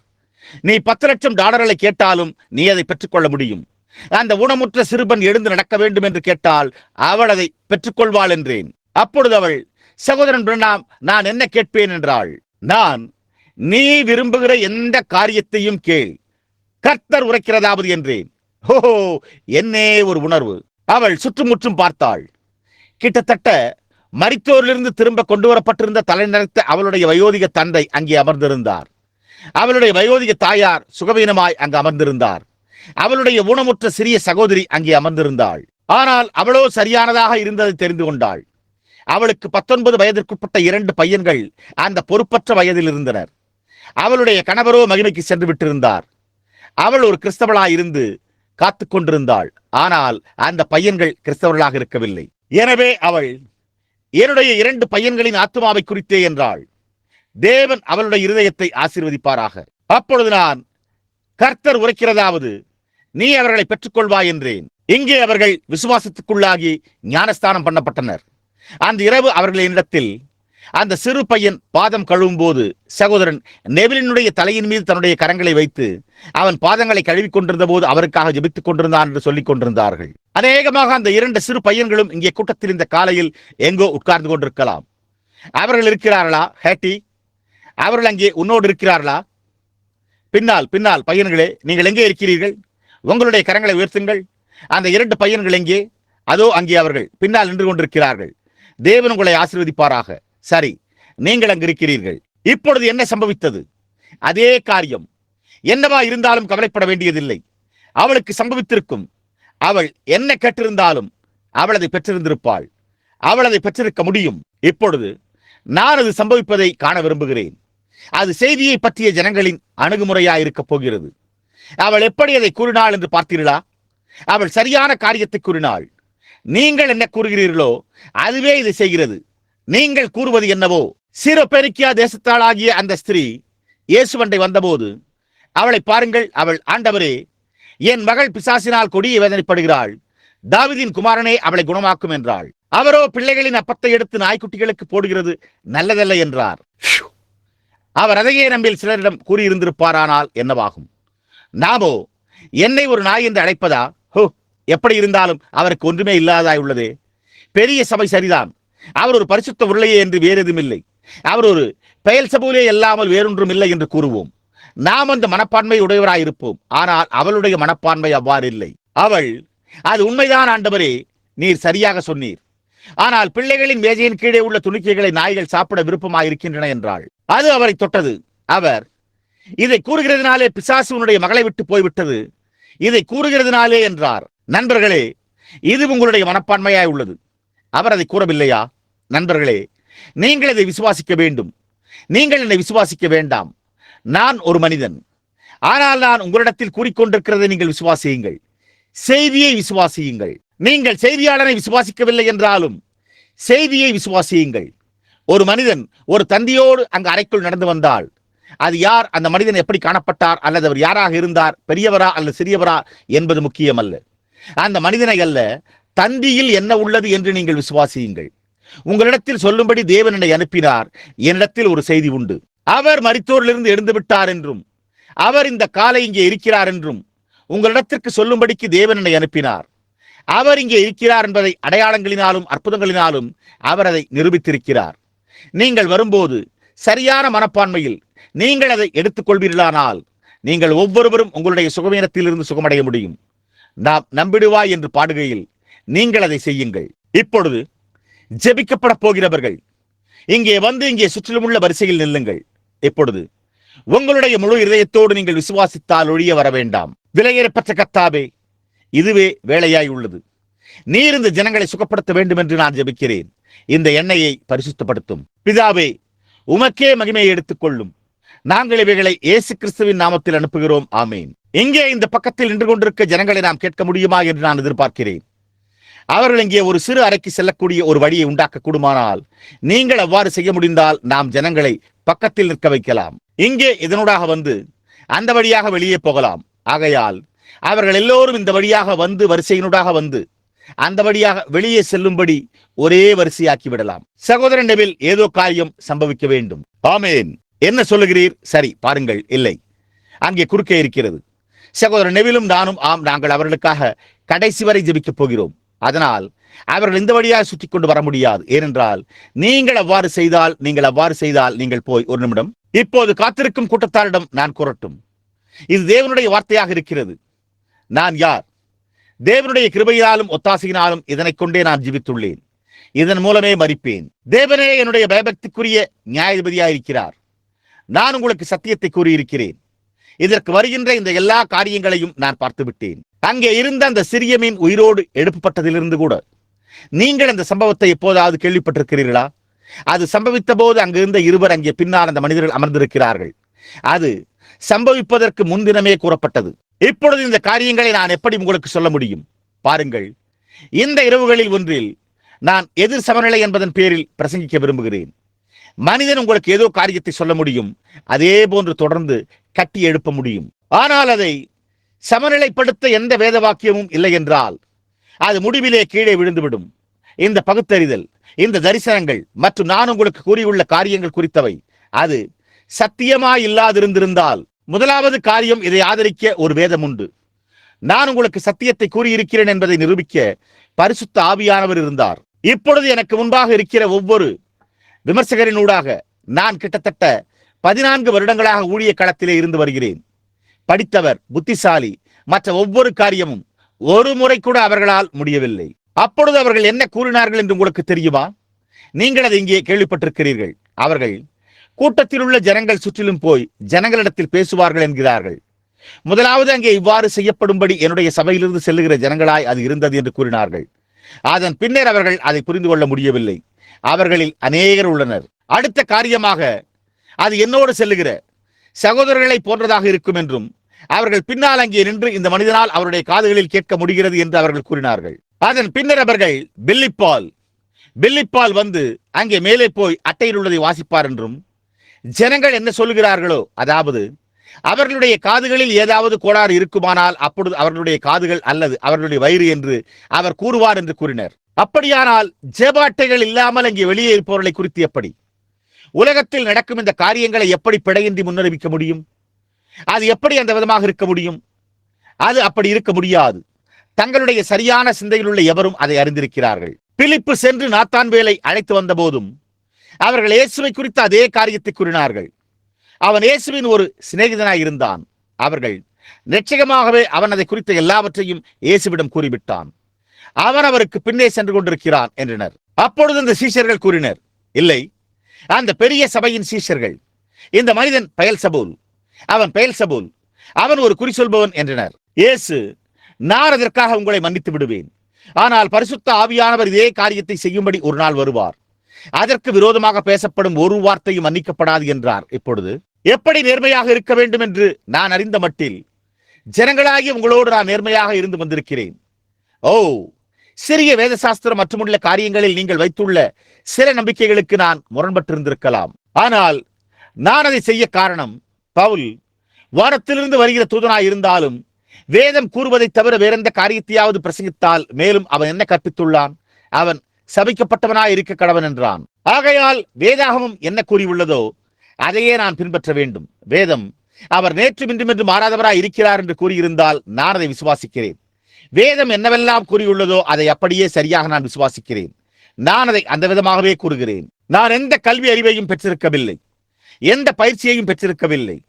நான் பரிசுத்த ஆவிக்கும் வேதாகமத்திற்கும் செவி கொடுத்தேன். ஆகையால் 31 வருடங்களாக இந்த ஈஸ்டர் காலை வரையில் அவர் என்னை ஒருபோதும் கைவிட்டதே இல்லை. அந்த வரப்போகும் ஊழியத்தை குறித்து பரிசுத்த ஆவியானவர் என்னிடம் கூறினார் என்று நான் உங்களுக்கு சொல்லுகிறேன். கடந்த 2 அல்லது 3 வருடங்களாக நான் எங்கும் சபைகளுக்கு சொல்லி வருகிறேன். சர்வ வல்லமையுள்ள தேவன் என்னுடைய நியாயாதிபதியாய் இருக்கிறார். இங்கே இந்த சேலத்தின் பக்கத்தில் அணில்களே இல்லாத இடத்தில் அணில்கள் தோன்றின. சார்லியுடன் அங்கே பின்னால் நின்று கொண்டிருந்த போது இங்கே கெண்டக்கியில் அவைகள் ஏராளமாய் இருந்தன. அது எங்கே இருக்கும் என்று கூறப்பட்டு அணில்கள் இல்லாத இடத்தில் அவைகள் தோன்றின. அங்கே டோனியும் மற்றவர்களும் பாங்ஸும் உட்கார்ந்து கொண்டிருந்தனர்.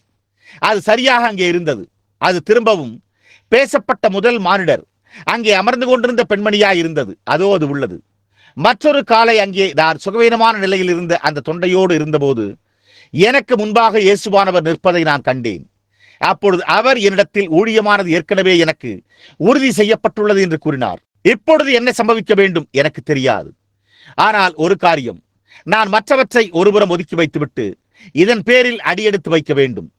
எனக்கு தெரிந்த ஒரே வழி அதை செய்வதாகும். அது இப்போது தெரியப்படுவதாக. இந்த காலையில் யோபு கூறினது போல இது ஒரு இரும்பு பேனாவினால் ஒரு கண்மலையின் மேல் பொறிக்கப்படுவதாக. என்ன செய்வதென்று எனக்கு தெரியவில்லை. நான் அறிந்த ஒரே காரியம் முன்னோக்கி அடியெடுத்து வைப்பதாகும். அவர் என்னிடத்தில் கூறினார், தேவனே என்னுடைய நியாயாதிபதி. அவரே என்னிடத்தில் கூறினார், நான் உங்களுக்கு சத்தியத்தை கூறியிருக்கிறேன். தேவன் உறுதி செய்து உங்களுக்கு கூறியிருந்தால் இங்குள்ள எவருமே ஒரு முறை கூட எந்த ஒரு காரியமும் தவறாக இருந்து வந்துள்ளது என்று அவர்களுடைய கரத்தை வைத்து சுட்டி காண்பிக்க முடியாது. அப்படியானால் இதுவும் சரியே, இதுவும் சரியே. இப்பொழுது நான் இங்கிருந்து சென்று வரிசையில் முடிவிலே நிற்கும் போது ஜனங்களை அபிஷேகிப்பதற்கு எனக்கு மூத்தவரான அங்கே சகோதரன் நெவில் ஒரு தேவபக்தியுள்ள மனிதனாய் இங்கே நம்முடைய போதகராய் இருக்கிறார். நான் ஜனங்களின் மீது கைகளை வைக்கப் போகிறேன். ஏனென்றால் ஈஸ்டருக்கு பிறகு இயேசுவினுடைய கட்டளை, போய் வியாதியஸ்தர் மேல் கைகளை வையுங்கள், அப்பொழுது அவர்கள் சொஸ்தமாவார்கள் என்பதாயிருந்தது. வரிசையினூடாக அவர் என்னிடத்தில் என்ன கூறப் போகிறார் என்று எனக்கு தெரியாது. நான் அந்த மேம்பட்ட அபிஷேகத்திற்காக உணரும்படி முயற்சிக்கப் போகிறேன். என்ன சம்பவிக்கும் என்று எனக்கு தெரியாது. அது என்னவா இருந்தாலும் அவர் எனக்கு கூறுகிற விதமாகவே நான் செய்வேன். இப்பொழுது வாருங்கள், முழு இருதயத்தோடு வாருங்கள். அவர் உங்களை கடிந்து கொண்டாலும், அவர் உங்களிடத்தில் ஒன்றும் கூறவில்லை என்றாலும் கவலைப்பட வேண்டியதில்லை. பாருங்கள், அது என்னவாக இருந்தாலும் பொருட்படுத்தாமல் நீங்கள் அவருக்கு நன்றி செலுத்திக் கொண்டே செல்லுங்கள். காரணம், கிரியை செய்து முடிக்கப்பட்டு விட்டபடியால் அது நீங்கள் பெற்றுக்கொள்வதற்கான ஒரு வழியாக உள்ளது. இப்பொழுது சகோதரனே, அந்த காலோடு நீங்கள் அதை விசுவாசிக்க வேண்டும் என்று நான் விரும்புகிறேன். அவர் தொலைபேசியின் மூலம் அந்த வயிற்று தொல்லையை உங்களிடத்திலிருந்து எடுத்து போடக்கூடுமானால், அவர் அந்த காலின் நிலைமையை நிச்சயமாகவே உங்களிடத்திலிருந்து இந்த காலை எடுத்து போடக்கூடுமானால், பாருங்கள், இப்போது நீங்கள் உங்கள் முழு இருதயத்தோடு விசுவாசிக்கிறீர்கள். இருதய கோளாரோடு உள்ள அந்த குழந்தையோடு உள்ள பெண்மணியே, இனி சந்தேகப்படாதே, விசுவாசி, விசுவாசி. இப்பொழுது சபையில் உள்ள ஒவ்வொருவரும் ஜெபத்தில் இருக்கும்படி நான் விரும்புகிறேன். நான் கீழே ஜெபிக்கப் போகிறேன். நீங்கள் யாவரும் இப்பொழுது தொடர்ந்து ஜெபத்தில் இருங்கள். நான் இந்த ஜெப வரிசையை கொண்டு வருகையில் என்னுடைய கரங்களை அங்கே மேலே வைத்து ஒரு ஆசீர்வாதத்தை கூறி வேண்டிக் கொள்வேன். மேலும் நினைவிருக்கட்டும், உங்களில் எவரேனும் அறிக்கை செய்யப்படாத எந்த பாவத்தையும் உடையவராயிருந்தால் அந்த அறிக்கை செய்யப்படாத பாவத்தோடு உங்களை தேவன் ஒருபோதும் சுகப்படுத்த மாட்டார் என்பது உங்களுக்கு தெரிந்திருப்பதாக. இங்கே வரிசையுடன் வருவதற்கு முன்பே அதை சரி செய்யுங்கள். ஏனென்றால் அது உங்களை மோசமாக்கி விடலாம். புரிகிறதா? இப்பொழுது இது பகுத்தறிதல் அல்ல. பகுத்தறிதல், நான் அந்த காரியங்களை வெளியே கண்டறிகிறேன். ஆனால் அது பகுத்தறிதல் அல்ல.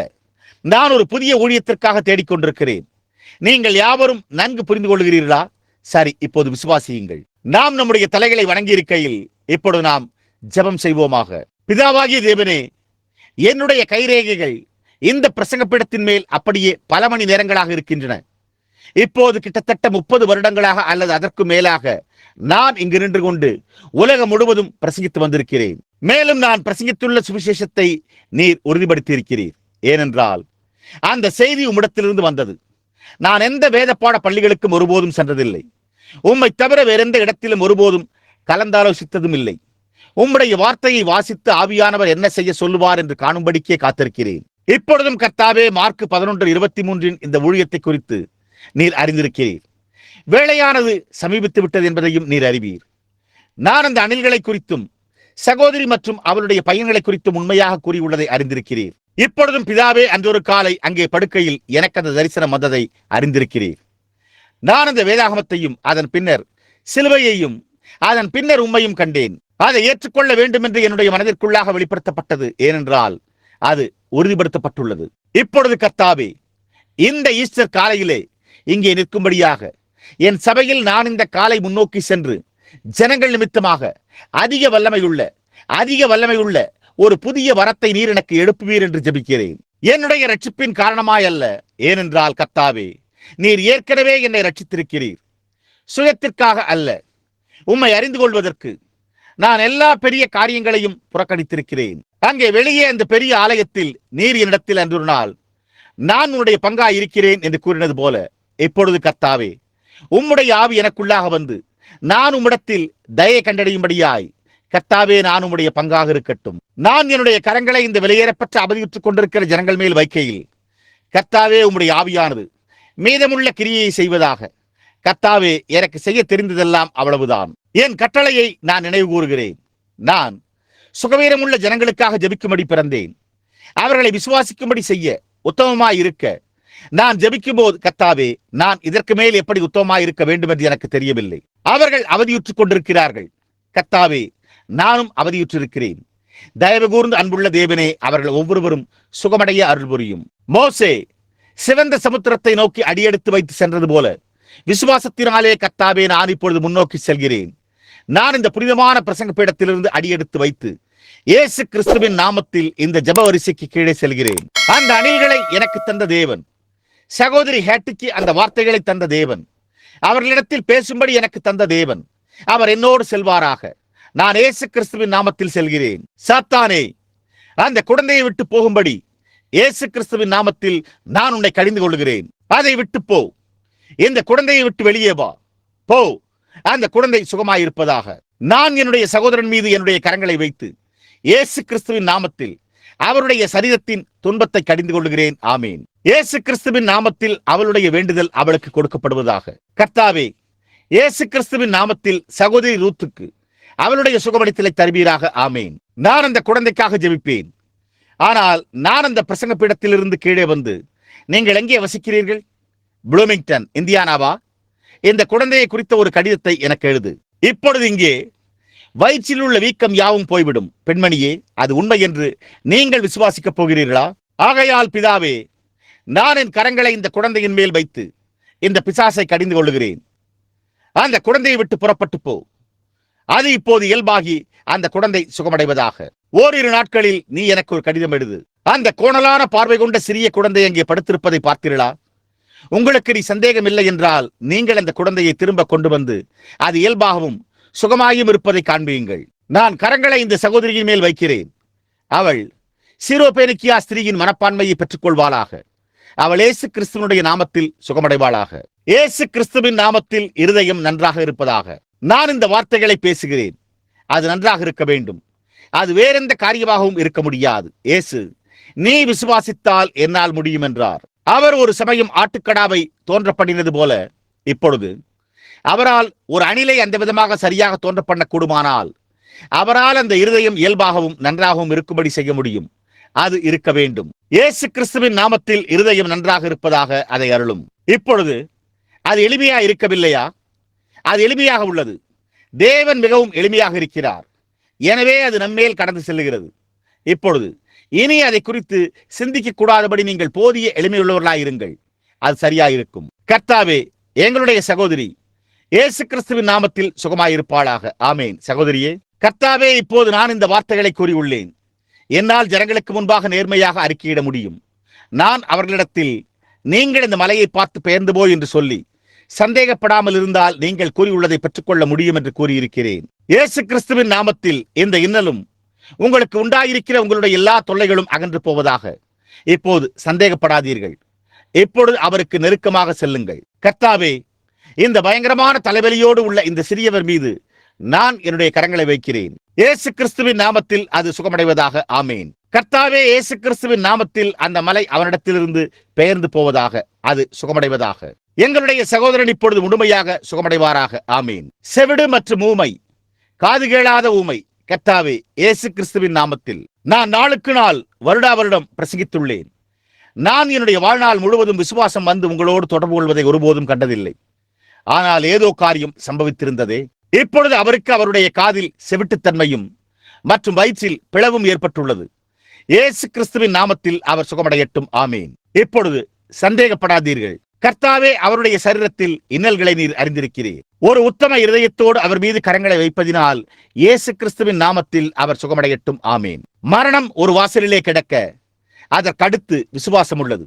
தேவனே, அந்த கல்லை உருட்டிவிட விசுவாசம் மேற்கொள்ளட்டும். இயேசு கிறிஸ்துவின் நாமத்தில் புற்றுநோய் அவளை விட்டு நீங்குவதாக. கர்த்தாவே, அவன் சுகமடைவானாக. நான் கரங்களை அவன் மீது வைக்கிறேன். செய்தியானது சுவர்களினூடாக இன்னமும் ஒலித்துக் கொண்டிருக்கிறது. இயேசு கிறிஸ்துவின் நாமத்தில் அவன் சுகமடைவானாக. பிதாவாகிய தேவனே, நான் கரங்களை என்னுடைய சகோதரன் மீது வைக்கிறேன். கர்த்தாவே, உம்முடைய ஆவியும் வல்லமையும் அவனுக்கு அவனுடைய வேண்டுகோளை கொடுக்கட்டும். அது இயேசு கிறிஸ்துவின் நாமத்தில் இருக்கட்டும். ஆமேன். அது முடிந்து விட்டது. அதை இப்பொழுது சந்தேகிக்காதீர்கள். கர்த்தாவே, எங்களுடைய சகோதரனுடைய வாஞ்சை அவன் மீதுள்ள இந்த நிபந்தனையோடு உம்முடைய பிரசனத்திற்குள் வர வேண்டும் என்பதாக உள்ளது. இப்பொழுது இயேசு கிறிஸ்துவின் நாமத்தில் அவன் கேட்டுக்கொண்டிருக்கிறதை அவன் பெற்றுக்கொள்ளட்டும். ஆமேன். என்ன ஒரு மகத்தான காரியம்! பரிசுத்த ஆவி இந்த குழந்தையின் மீது வரட்டும். தேவனுடைய மகிமைக்காக அவர்கள் அவனை கொண்டு வருவார்களாக. தேவனுடைய ராஜ்யத்தின் நிமித்தமாக அவன் அதை பெற்றுக்கொள்வானாக. ஆமீன். பிதாவே, இயேசு கிறிஸ்துவின் நாமத்தில் அது அவண்ணமே இருப்பதாக. அதாவது இயேசுவின் நாமத்தில் எங்களுடைய சகோதரி குணமடைந்து அவளுடைய வேண்டுகோள் அருளப்படுவதாக. ஆமீன். அது செய்யப்படுவதாக. நீங்கள் பரிசுத்த ஆவியை பெற்றுக்கொள்வீர்கள். அதிலிருந்து உங்களை தடுக்க ஒரு வழியுமே இல்லை. நீங்கள் பெற்றுக்கொள்ள வேண்டுமே. நீங்கள் அதை பெற்றுக்கொள்ளத்தான் வேண்டும். ஏனென்றால் தேவன் அவண்ணமாய் கூறினார். நீங்கள் அதற்கு அருகில் நிற்கிறீர்கள். அங்கே அந்த சிறிய மேலோட்டை உடைத்தெறியுங்கள். அப்படியே சொல்லுங்கள். பரலோக பிதாவே, இயேசு கிறிஸ்துவின் நாமத்தில் எங்கள் சகோதரியினுடைய வேண்டுகோளை அருளும். ஆமீன். பிதாவே, இயேசு கிறிஸ்துவின் நாமத்தில் எங்கள் சகோதரியின் வேண்டுகோளை அருளும். அவள் சுகமடைவாளாக. ஆமீன். அவர் 7 முறை நேரடியாக ஒரு அணிலை உருவாக்க முடியும். அந்த பெண்மணி கேட்டுக்கொண்ட எந்த காரியமாய் இருந்தாலும் அவர் அவளுக்கு அதை கொடுப்பார். அவர் அதை உங்களுக்கும் கொடுப்பார். கர்த்தாவே, இயேசு கிறிஸ்துவின் நாமத்தில் எங்கள் சகோதரியின் வேண்டுகோள் அருளப்படுவதாக. அது உம்முடைய வார்த்தையாய் உள்ளது. உமக்கு நன்றி. பிதாவே, இயேசு கிறிஸ்துவினூடாக அது அவளுக்கு அருளப்படுவதாக. ஆமீன். உங்களுடைய அன்பார்ந்தவர்களா?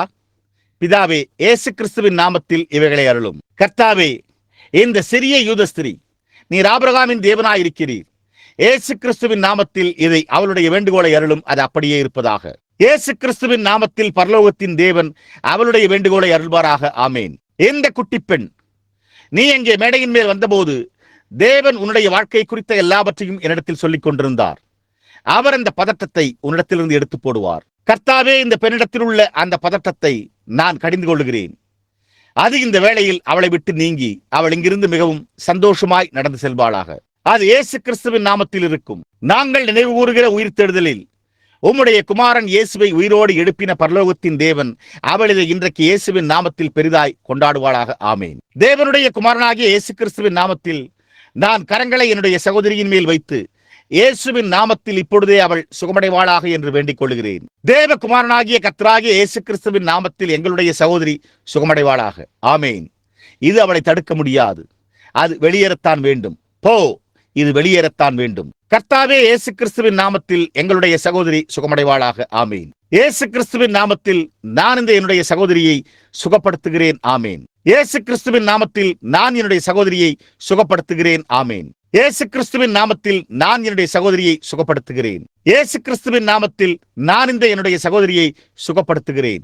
இயேசு கிறிஸ்துவின் நாமத்தில் நான் அவளுக்கு அவளுடைய வேண்டுகோளை அளிக்கிறேன். ஆமேன். கர்த்தாவே, இயேசு கிறிஸ்துவின் நாமத்தில் நான் இந்த எளிய தாயாருக்கு அவளுடைய வேண்டுகோளை அளிக்கிறேன். கர்த்தாவே, இயேசு கிறிஸ்துவின் நாமத்தில் நான் அவளுக்கு அவளுடைய வேண்டுகோளை அளிக்கிறேன். கர்த்தாவே, இயேசு கிறிஸ்துவின் நாமத்தில் நான் அவளுக்கு அவளுடைய வேண்டுகோளை அளிக்கிறேன். சாத்தானே, நான் உன்னை வெளியே துரத்துகிறேன்.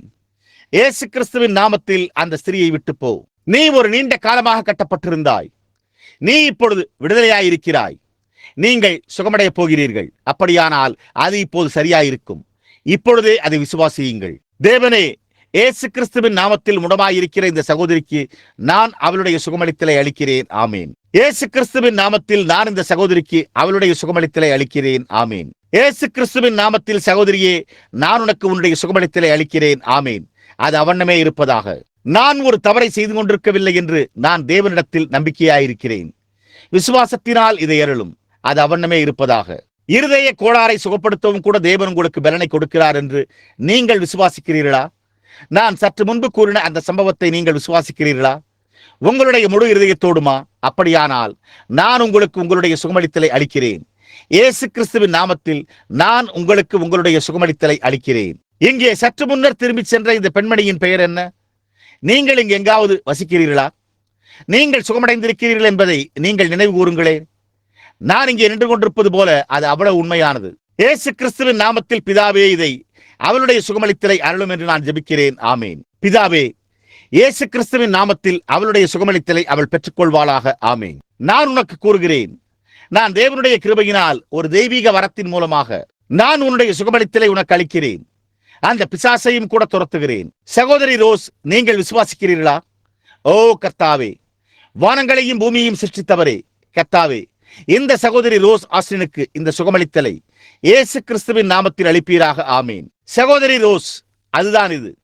போய் இப்பொழுதே விசுவாசியுங்கள். கர்த்தாவே, எங்களுடைய சகோதரிக்கு இயேசு கிறிஸ்துவின் நாமத்தில் அவளுடைய சுகமளித்தலை தாரும். ஆமேன். நீங்கள் அதை விசுவாசிக்கிறீர்களா? நீங்கள் அதனுடைய ஒவ்வொரு துணுக்கையும் விசுவாசிக்கிறீர்களா? அப்படியானால் நான் உங்களுக்கு இயேசுவின் நாமத்தில் உங்களுடைய வேண்டுகோளை அளிக்கிறேன். தேவன் அவளை சுகப்படுத்துவார். அது அவண்ணமே இருப்பதாக. கர்த்தாவே, அதாவது அவளுடைய சகோதரன் சரீர பிரகாரமாகவும் ஆவிக்குரிய பிரகாரமாகவும் சுகமடைவானாக. இயேசு கிறிஸ்துவின் நாமத்தில். ஆமேன். இது அந்த வேளையாய் இருப்பதாக. அவள் மருத்துவருக்கு அல்லது மருத்துவ விஞ்ஞானத்திலிருந்து எந்த குணப்படுத்தலுக்கும் பரிபூர்ண நம்பிக்கையற்றவளாய் இருக்கும் போது கர்த்தாவே, நான் கரங்களை அவள் மீது வைக்கிறேன். ஆனால் உயிர்த்தெழுந்த கிறிஸ்துவை சந்திப்பதிலிருந்து அல்ல, இயேசுவின் நாமத்தில் அவள் சுகமடைவாளாக. ஆமேன். கர்த்தாவே, எங்களுடைய சகோதரிக்கு தாரும். அவளுடைய வேண்டுகோளை கூர்ந்து கேட்டு அவள் கூறிய ஒவ்வொரு வார்த்தையும் கவனித்து கேளும். அது ராஜ்யத்தின் நிமித்தமாக இருப்பதாக. இயேசுவின் நாமத்தில் நீர் அதை அவளுக்கு அருள வேண்டும் என்று நான் ஜெபிக்கிறேன். ஆமேன். கர்த்தாவே, உம்முடைய ஊழியக்காரன் என்ற முறையில் அந்த தாய் தன்னுடைய குழந்தைக்காக கதறுவதை கேட்டு நான் இதை செய்த அந்த பிசாசை கடிந்து கொள்ளுகிறேன். இந்த ஸ்திரீயினுடைய விசுவாச அறிக்கையின் பேரில் நான் இந்த பிசாசை துரத்துகிறேன். நீ இந்த குழந்தையை முடமாக்க முடியாது. இயேசுவின் நாமத்தில் சுகமடைவாயாக. ஆமேன். சகோதரியே, அவள் சற்று முன் சுகமாக்கப்பட்டிருக்கிறாள். அதை ஒரு இம்மையும் சந்தேகப்பட வேண்டாம். சகோதரனே, தேவன் உங்களை ஆசீர்வதிப்பாராக. அது உங்களுடைய குழந்தையா? அவன் பரிசுத்த ஆவியை பெற்றுக் கொள்வானாக. நீங்கள் இந்த குழந்தையை எங்காவது அழைத்து சென்று ஒரு சில நிமிடங்கள் அதனிடத்தில் கேட்க மாட்டீர்களா? இந்த குழந்தைக்கு ஏதோ காரியம் சம்பவித்துள்ளது என்று நான் நம்புகிறேன். நீ அதை பெற்றுக்கொள்வாய். நீ அதை விசுவாசிக்கிறாயா? இயேசு கிறிஸ்துவின் நாமத்தில் எங்களுடைய சகோதரன் அவருடைய சுகமளித்தலை பெற்றுக் கொள்வாராக. கர்த்தாவே, சர்வ வல்லமை உள்ள தேவனுடைய வல்லமை அவனுடைய சரீரத்தின் இன்னலை கடிந்து கொண்டு பரிசுத்த ஆவியினால் அவனை நிரப்புவதாக.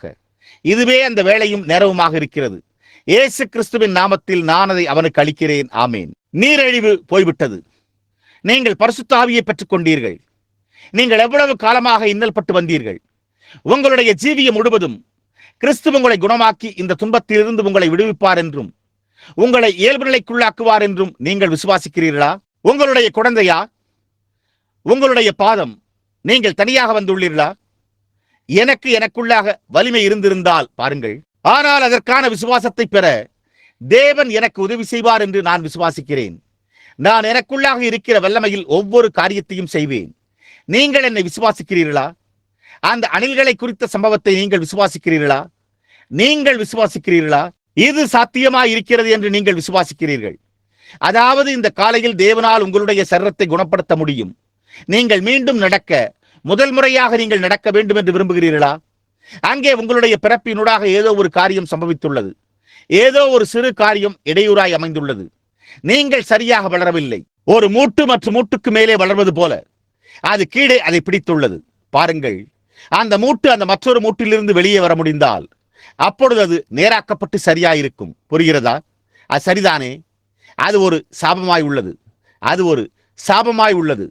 அந்த சாபம் நீங்க கூடுமானால் அப்போது நீங்கள் சுகமடைவீர்கள். புரிகிறதா? கர்த்தாவே, இது என்னுடைய குழந்தையாய் இருந்திருந்தால் என்னவாகும்? இது என்னுடைய சகோதரனாய் இருந்திருந்தால் என்னவாகும் என்று நான் சிந்தித்துக் கொண்டிருக்கிறேன். விசுவாசத்தினாலே இயேசு கிறிஸ்துவின் நாமத்தில் நான் அந்த சாபத்தை நீக்குகிறேன். ஆமேன். கர்த்தாவே, நான் என்னுடைய கரங்களை அவன் மீது வைத்து அவனுடைய சுகமளித்தலுக்காக இயேசு கிறிஸ்துவின் நாமத்தில் வேண்டிக் கொள்ளுகிறேன். ஆமேன். பிதாவாகிய தேவனே, இயேசு கிறிஸ்துவின் நாமத்தில் இந்த வேதனையுற்றுக் கொண்டிருக்கிற ஸ்திரீயின் மேல் அவளுடைய சுகமளித்தலுக்காக நான் கரங்களை வைக்கிறேன். ஆமேன். சகோதரி நாஷ், சில வருடங்களுக்கு முன்னர் தேவன் உங்களை ஒரு புற்றுநோயிலிருந்து காப்பாற்றினார். கர்த்தாவே, சகோதரி நாஷுக்கு அவளுடைய வேண்டுகோளை அருளும்.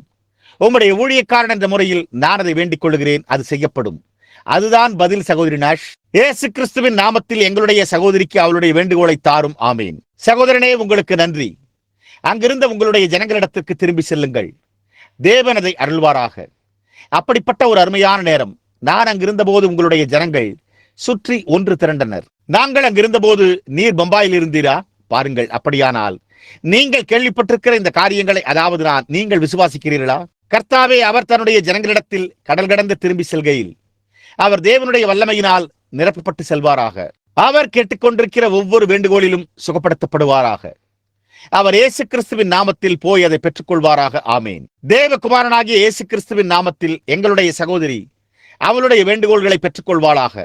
கர்த்தாவே, எங்களுடைய சகோதரியின் வேண்டுகோளை அருளும். அவளுடைய தொல்லை இப்பொழுது இயேசு கிறிஸ்துவின் மூலமாக உயிர்த்தெழுதலினால் நிறுத்தப்படுவதாக. ஆமேன். சகோதரியே, அது நிறுத்தப்பட வேண்டும். அப்படியே நிறுத்தப்பட வேண்டுமே. நீங்கள் நற்செய்தியில் இதை மீண்டும் மீண்டும் கூற விரும்புகிறீர்களா? தேவனாகிய கர்த்தாவே, இந்த வாலிபஸ்திரி எங்கே நிற்கும் பொழுது எந்த சுயநல நோக்கங்களும் இல்லாதிருக்கிறாள். அவள் தன்னுடைய சகோதரனுக்காக ஜெபித்துக் கொண்டிருக்கிறாள். அவனுடைய இரத்தத்தில் தொற்று இருக்கிறது. நான் அவளுக்கு அவளுடைய வேண்டுகோளை தூதனால் எனக்கு கொடுக்கப்பட்ட ஒரு கட்டளையினால், ஒரு சில வாரங்களுக்கு முன்பு என்னுடைய அறையில் கொடுக்கப்பட்ட இயேசு கிறிஸ்துவின் தரிசனத்தினால் நான் இந்த பெண்ணுக்கு அவளுடைய வேண்டுகோளை அளிக்கிறேன். ஆமேன். அது நடந்தாக வேண்டும். நீங்கள் இங்கே அருகில் வசிக்கிறீர்களா? மெம்பசிஸ், டென்னசி. எனக்கு ஒரு கடிதம் எழுது. நீ உன்னுடைய வேண்டுகோளை பெற்றுக்கொள்வாய். சகோதரன் கிரிம்ஸ்லி, தேவன் உங்களை ஆசீர்வதிப்பாராக. கர்த்தாவே, இந்த சகோதரன் எவ்வளவு தூரம் வந்திருக்கிறார் என்பதையும் அவர் வெட்டப்பட்ட குழியிலிருந்து வந்ததையும் நாங்கள் நினைவு கூற முடியும். கர்த்தாவே, அவர் உம்முடைய ஆவியை அதிகமாக விரும்புகிறார். இயேசு கிறிஸ்துவின் நாமத்தில் நான் இதை அவருக்கு அளிக்கிறேன். அவர் உம்மை பின்தொடர முயற்சித்துள்ள அவருடைய பணிகளை பாரும். ஆகையால் தூதனால் மற்றும் ஒரு தரிசனத்தால் உறுதிப்படுத்தப்பட்டு இயேசு கிறிஸ்துவினால் எனக்கு கொடுக்கப்பட்ட ஒரு கட்டளையின் வல்லமையினால் நான் சகோதரன் கிரிம்ஸ்லிக்கு அவருடைய வாஞ்சையை அளிக்கிறேன். அவரை முழு விசுவாசத்தினால் நிரப்பும் மற்றும் ஒரு நெருங்கின சஞ்சரிப்பை அவர் பெற்றுக்கொள்வாராக. தேவனுடைய ராஜ்யத்தின் நிமித்தமாக போய் சுகமாய் இருங்கள் என்று நான் உங்களிடத்தில் கூறியிருந்தால் என்னவாகும்? நான் அந்த அணில்களையும் மற்றும் அவைகளை குறித்தும் கூறினதை நீங்கள் விசுவாசிக்கிறீர்களா? மேலும் அது உண்மை என்று நீங்கள் விசுவாசிக்கிறீர்களா? அப்படியானால் அவர் இந்த மலையை குறித்து நான் கூறியதை அவர் எனக்கு தருகிறார். உங்களுக்கு மற்றெந்த ஒன்றும் இருக்காது. இனி வியாதியே இருக்காது. நீங்கள் இருவரும் சுகமாக இருப்பீர்கள். அவள் கேட்கிற இந்த வேண்டுகோளை நான் அவளுக்கு இயேசு கிறிஸ்துவின் நாமத்தில் அளிக்கிறேன். ஆமீன். பிதாவாகிய தேவனே, எங்களுடைய சகோதரிக்கு இதை அவளுடைய வேண்டுகோளை இயேசு கிறிஸ்துவின் நாமத்தில் அருளும். ஆமீன். சரி சகோதரியே, போய் அதை விசுவாசியுங்கள். பிதாவே, இந்த ஸ்திரீ கடந்து செல்கையில் நீர் அவளுக்கு அவளுடைய வேண்டுகோளை இயேசு கிறிஸ்துவின் நாமத்தில் தர வேண்டும் என்று நான் ஜெபிக்கிறேன். ஆமீன். இயேசு கிறிஸ்துவின் நாமத்தில் நான் இந்த ஸ்திரீக்கு அவளுடைய வேண்டுகோளை அளிக்கிறேன். ஆமீன். அதை சந்தேகப்படாதே. நீங்கள் அதை பெற்றுக்கொள்ளப் போகிறீர்கள் என்று நீங்கள் விசுவாசிக்கிறீர்களா? சாட்சி பகரப்பட்டு இயேசு கிறிஸ்துவின் ஒரு கட்டளையின் மூலமாக அருளப்பட்ட வல்லமையின் மூலமாக நான் உங்களுக்கு உங்களுடைய வேண்டுகோளை அளிக்கிறேன். போங்கள். மேலும் தேவன் உங்களோடு இருப்பாராக. சகோதரன் ஃப்ரெட், உங்களுடைய இருதயத்தில் என்ன இருக்கிறது? சகோதரன் ஃப்ரெடி சாத்மன், நான் உங்களுடைய சரீரத்தில் உள்ள அந்த விஷத்தை கடிந்து கொள்ளுகிறேன். அது இயேசு கிறிஸ்துவின் நாமத்தில் உங்களை விட்டு செல்வதாக. ஆமீன். சகோதரன் காலின்ஸ், கர்த்தாவே, இந்த விலையேறப்பட்ட சகோதரன் பரிசுத்த ஆவியின் அபிஷேகத்தை தேடுகிறார். கர்த்தாவே, எனக்குள்ள எல்லாவற்றோடும் என்னுடைய சகோதரன் காலின்ஸின் மீது இந்த ஆசீர்வாதங்களை நான் கூறுகிறேன். இதை அருளும். பரிசுத்த ஆவியானவர் அவர் மீது வருவாராக. அவர் பரிசுத்த ஆவியினால் நிரப்பப்படுவாராக. ஆமீன். சகோதரன் காலின்ஸ், நீங்கள் அதை பெற்றுக்கொள்ள வேண்டும். அது வந்தாக வேண்டும். தேவன் நம்மை மாத்திரமே சோதிக்கிறார். கர்த்தாவே, அவருடைய வேண்டுகோளை அருளும். அவர் உம்மை சேவிப்பாராக. மற்றும் அவருடைய குடும்பத்தினரும் அவர்களுடைய முழு இருதயங்களோடு உம்மை சேவிப்பார்களாக. தேவனே, எங்களுடைய சகோதரிக்கு அவளுடைய வேண்டுகோளை அருளும். அவள் கேட்டுக்கொண்டுள்ள எல்லாவற்றையும் நம்முடைய கர்த்தராகிய இயேசு கிறிஸ்துவின் மூலமாக அவள் அதை பெற்றுக்கொள்வாளாக. ஆமீன். கர்த்தாவே, இந்த சகோதரனுக்கு அவருடைய சபைக்கு உதவி செய்ய பலத்தை தாரும். இது அருளப்படுவதாக. நான் இயேசு கிறிஸ்துவின் மூலமாக இந்த பலத்தை அளிக்கிறேன். ஆமீன். சகோதரியே, நீ பெற்றுள்ள இந்த காரியம் ஒரு பயங்கரமான படபடப்பு தன்மையாய் உள்ளது. நான் உனக்கு கூறுவது உண்மை என்று நீ விசுவாசிக்கிறாயா? நான் உன்னிடத்தில் கூறினது உண்மை என்று இப்பொழுது நீ விசுவாசிக்கிறாயா? அப்படியானால் நான் இயேசு கிறிஸ்துவனுடைய நாமத்தின் மூலமாக உன்னுடைய சுகமளித்தலை உனக்கு அளிக்கிறேன். நான் பிரசங்க பீடத்தில் நின்று கொண்டிருப்பது போல அவ்வளவு நிச்சயமாக உன்னுடைய படபடப்பு தன்மை உன்னிடத்திலிருந்து போய்விட்டது. அது உங்களுக்கு மேலே நிற்கிறது. தேவனாகிய கர்த்தாவே, என்னுடைய விலையேறப்பட்ட சிறிய சகோதரன் இங்கிருக்கிறார். அவருடைய ஆவியின் ஆழத்தை நோக்கி ஆழம் கூப்பிடுவது போல கூப்பிடுகிறது.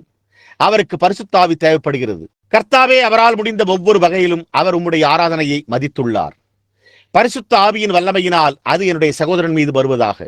அவர் தேவனுடைய வல்லமையினாலும் கிருபையினாலும் பரிசுத்த ஆவியினாலும் நிரப்பப்படுவாராக. நான் அவரை ஒப்புக் கொடுக்கையில் அவரை ஏற்றுக்கொள்ளும்.